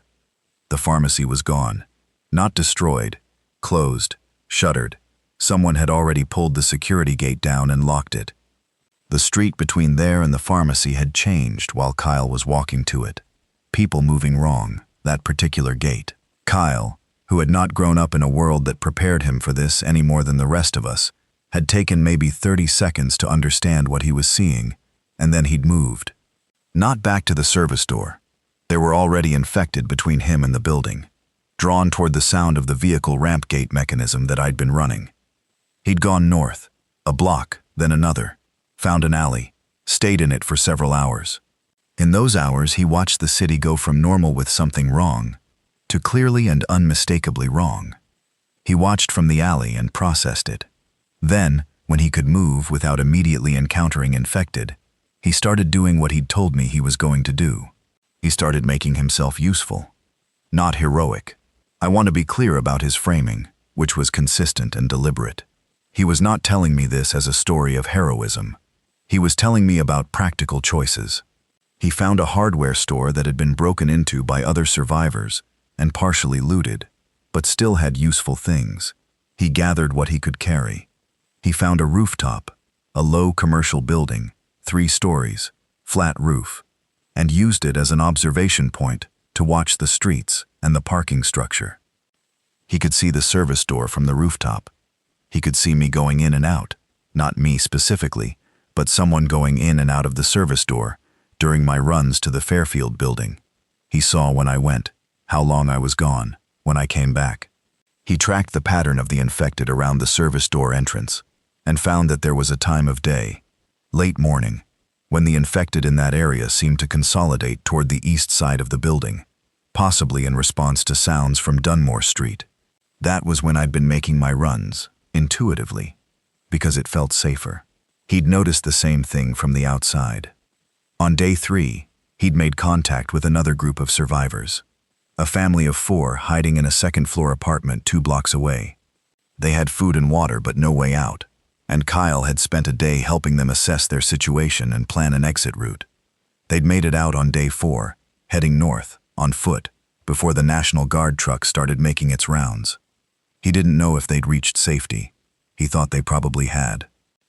On day 5 and 6, he'd been working the perimeter of the parking structure, watching the infected density and tracking their patterns, trying to figure out the best exit route for when we moved. He'd identified the Alcott Street side as lower density. He'd been positioning himself to use that knowledge. And when I'd come out of the Fairfield building lobby and thrown the concrete chunk, he'd already been in the process of trying to lead the cluster away from the corner using noise. He'd been throwing small pieces of debris toward the north end of the block, a few at a time, trying to draw the cluster without alarming them enough to make them react unpredictably. I listened to all of this. I drank my coffee. The generator ran. "You were leading them away the whole time," I said, "even during the final exit." "Yeah," he said. "You knew we'd see from the truck which way they were concentrated. You were trying to make the Dunmore Street approach manageable for the truck." He looked at me. That look, the one where he's already thought about everything I'm about to say. "You're a maintenance technician," he said. "You know how the systems work. I do the thing that needs doing." I thought about what Paul had said. Systems have inputs and outputs, and everything in between is knowable if you're patient enough. Kyle had been the input, had been making himself the input, deliberately, for 6 days, drawing attention, managing it, moving it. "I should have told you before you went," I said. "Told me what?" "That I stopped. The thing I'd been not saying for 5 years, since our dad was sick and I wasn't showing up. That I know I'm not always there. The way you're always there. I know that about myself and I hate it." He looked at me for a long time. Then he said, "You were there for 6 days. In a maintenance room," I said, "hiding. You kept 5 people alive in a parking garage for 6 days, using what you know about building systems," Kyle said. "That is being there, Danny. That counts." I didn't say anything for a while. The morning air was cold and the coffee was warm, and the generator kept running. "The knee," Kyle said. "We're going to get it looked at." "Yeah," I said. "Not eventually. Here. There's a medic. There's a lot of people who need the medic more than Danny." "Okay," I said. The medic looked at the knee that afternoon, told me it was a chronic inflammation situation that had probably developed an acute component, prescribed a course of antibiotics from the facility's medical stores, and said I should have had it looked at 6 months ago. I said I knew. She said she knew that I knew. It was a brief and completely accurate exchange. The antibiotics were the same ones Kyle had gone looking for on Saturday morning. I started them that afternoon. 1 week ago, September 14th, a Saturday. Gas station coffee and a wiring fault and a man in a gray hoodie standing in the middle of Dunmore Street like he'd forgotten what forward meant. And here we were. I need to talk about the days after the processing center, because things kept happening. This is the part of the story that I've been less sure how to tell, because it doesn't have the contained clarity of the garage. The garage was a specific space, with specific problems and specific solutions. What came after was bigger and messier, and the solutions were harder to identify. The processing center operated for another 2 weeks after we arrived. In that time, the National Guard's operation in the city expanded. More trucks, more extraction teams, more survivors coming in. The survivor count at the warehouse peaked at over 200 before they started running transfer operations to a larger facility further north, outside the city, where the infected density was lower, and there was more space and more resources. I stayed at the warehouse for the first week, partly to rest and recover. Partly because Specialist Holloway's team had started using my building knowledge in a way that was genuinely useful. I was doing 2 or 3 consultation sessions a day with extraction teams before they went out, walking them through the structural knowledge of specific buildings in the sectors they were targeting. What to expect in a commercial parking structure, how to navigate utility corridors, where emergency infrastructure is typically located in buildings of various types, how to identify from exterior observation whether a building has been compromised at the ground level. Fred Marsh had turned this into a formal briefing format. He'd typed up the framework we'd developed on a laptop someone at the facility had charged, and printed copies were being distributed to extraction team members. It was called a Building Survival Assessment, and it was about 12 pages long, and in those 12 pages were things I'd known for 11 years and had never had occasion to think of as anything other than my job. Paul had started helping with the briefings too. His systems thinking was useful in a different way from my systems knowledge. He could explain the principles in terms that people without technical backgrounds could grasp quickly. Fred was good at structural concerns. I was good at mechanical and electrical systems. Paul was good at logic and decision trees. Between the 3 of us, we could put a briefing team through a pretty comprehensive orientation in about 40 minutes. Kyle helped in a different way. He started going out with extraction teams, not in a military capacity. He wasn't armed. He didn't want to be. But in the capacity of someone who had spent 6 days in the city, watching how the infected moved, and learning what he'd called their patterns. He could look at a block and tell you approximately where the density would be highest, based on the day's noise profile. He could tell you which approaches were likely to be clearer at which times of day. The extraction team leaders started requesting him specifically for the more complex operations. He came back from each one and ate dinner and went to sleep and didn't say much about it, which I recognized as the way Kyle processes things he's not ready to talk about yet. Becca and Lily were transferred to the northern facility at the end of the first week. The northern facility had a medical team, which was relevant for Lily's asthma, and educational programming for children, which Becca had decided was important to maintain even in this context.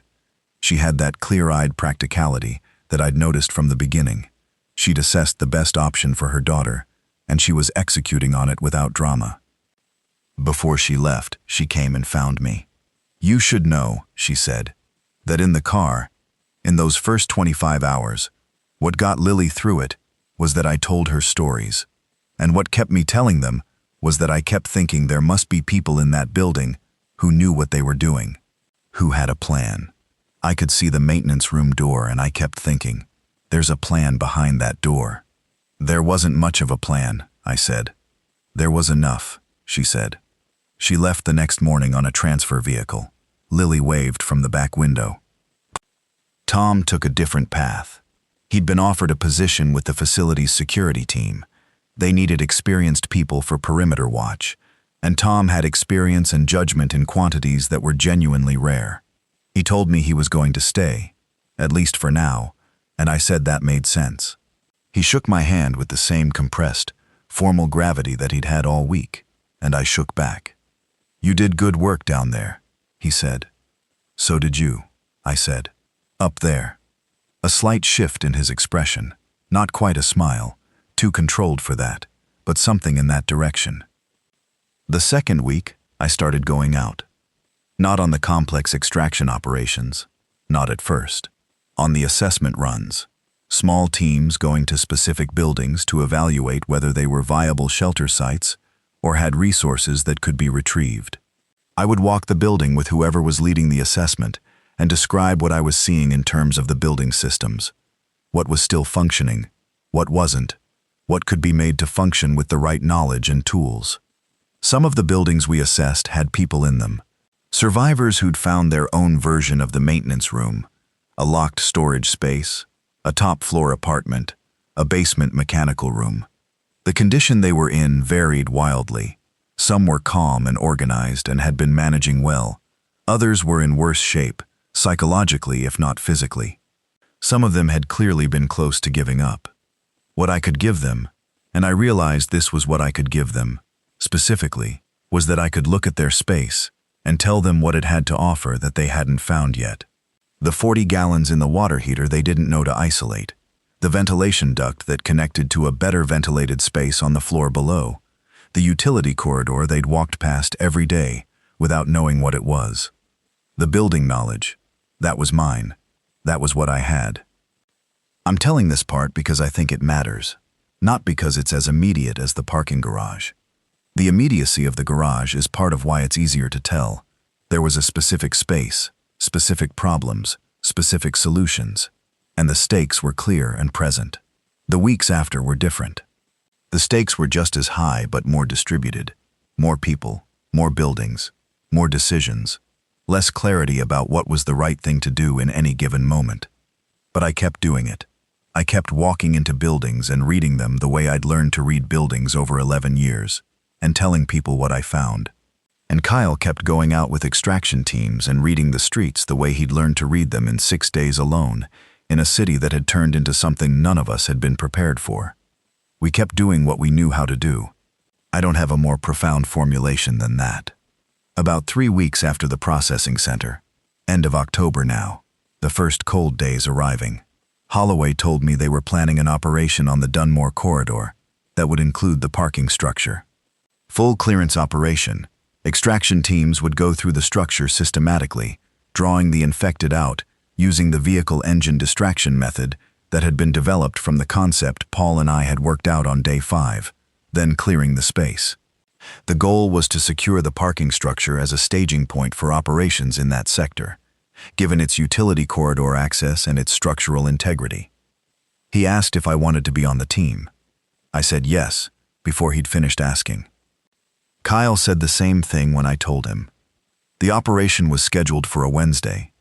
We went in through the Alcott Street approach, lower density on that side, still, 3 weeks later, and I walked Holloway's team through the utility corridor from the Fairfield building side. Same corridor I'd walked alone in the dark on day 1 of the outbreak. The dust was the same, the pipe bundle overhead in the same place, the coil of wire on the floor that I'd stepped over more times than I could count. At our end, the service door, the maintenance room. Someone on the team went to open the door and I said, "Wait." They looked at me. Too quick, too slow. I knocked. Nothing. It was empty, of course. No one was there to answer, but I knocked anyway, because I wanted to. Then I opened the door. The maintenance room was as I'd left it. The tools on the bench, the inventory list on the floor. It had fallen from somewhere, or been knocked down in our departure. I picked it up, read it. Granola bars, water bottles, first aid kit, multi-tool. I folded it and put it in my pocket. The team cleared the garage over the next 2 hours. The vehicle engine distraction worked.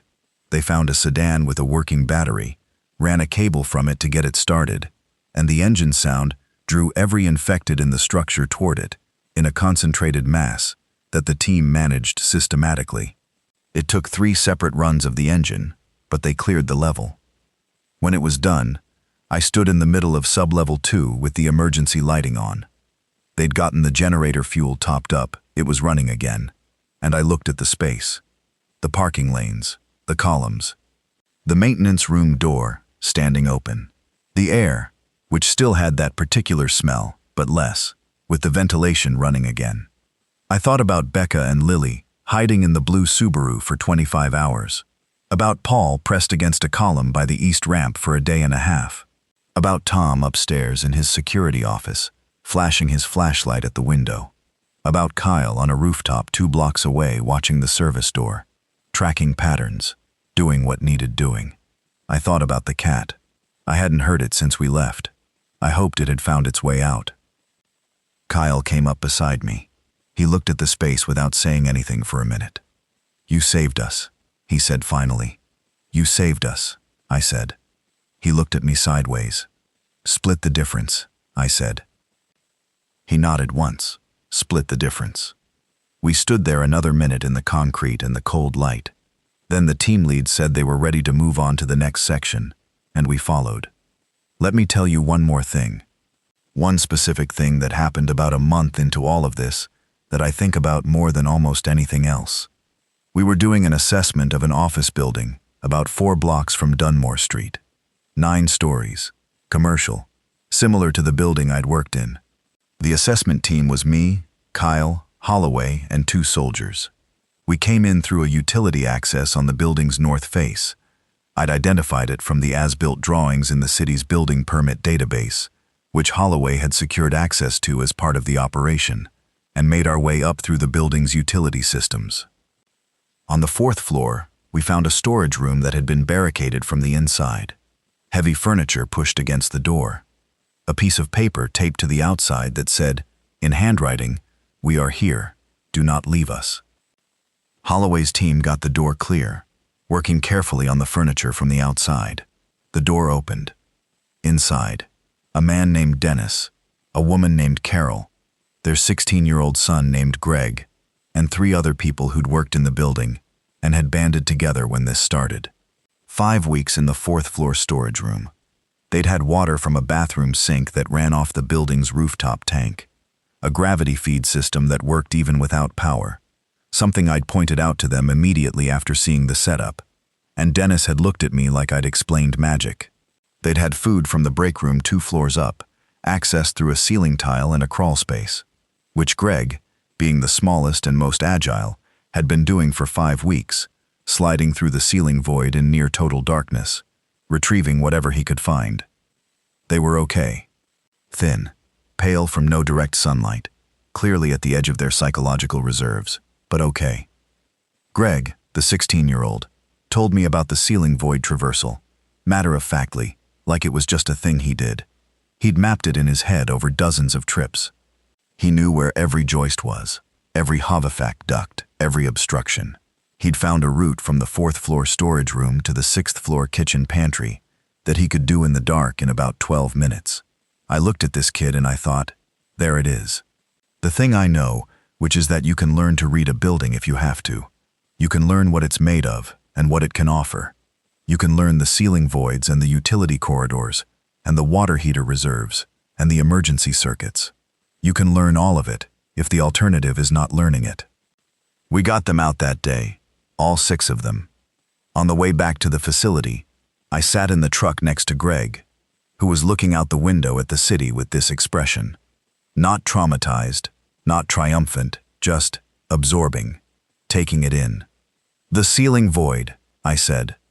"You figured that out yourself?" He looked at me. "I had to," he said. "Yeah," I said. "Do you think it matters?" he said.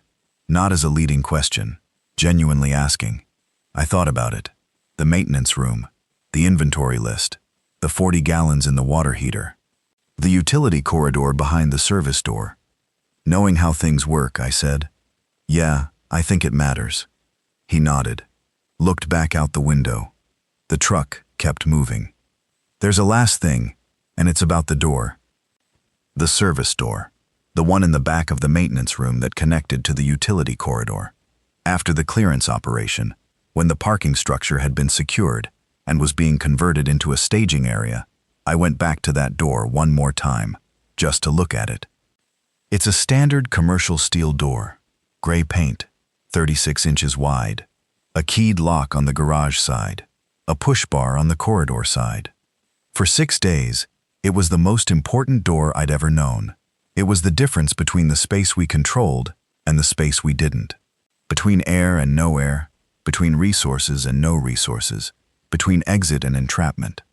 Kyle had been on the wrong side of it for 6 days, and the wrong side of it had been outside, in the city, doing what needed doing, and I'd been on the right side of it, if right means safe, managing it, opening it for Kyle's knock when he came back, keeping it closed against everything else. A door is just a door. It's a panel, and a frame, and a lock, and a hinge. I've installed hundreds of them. I've fitted more door frames than I can count, but that one I look at differently. It opens both ways, is the thing. That's what every door does. Opens both ways. The useful part isn't which side you're on. It's that you know how it works, and you know when to open it, and you know when to keep it shut, and you know the difference. I know the difference. That's what I know. My name is Danny Kowalski. I'm a building maintenance technician. I've been one for 11 years. I know the systems: HVAC, plumbing, fire suppression, electrical, utilities. I know where the corridors run. I know where the water is when the main goes dry. I know what's behind the wall, and under the floor, and above the ceiling tile. And my brother's name is Kyle, and he's 3 years older than me, and he shows up. That's the whole of it. He shows up. September 14th was a Saturday, and it smelled like the inside of a radiator, and we both made it out, and the coffee was from a gas station, and I should have gotten the knee looked at 6 months ago.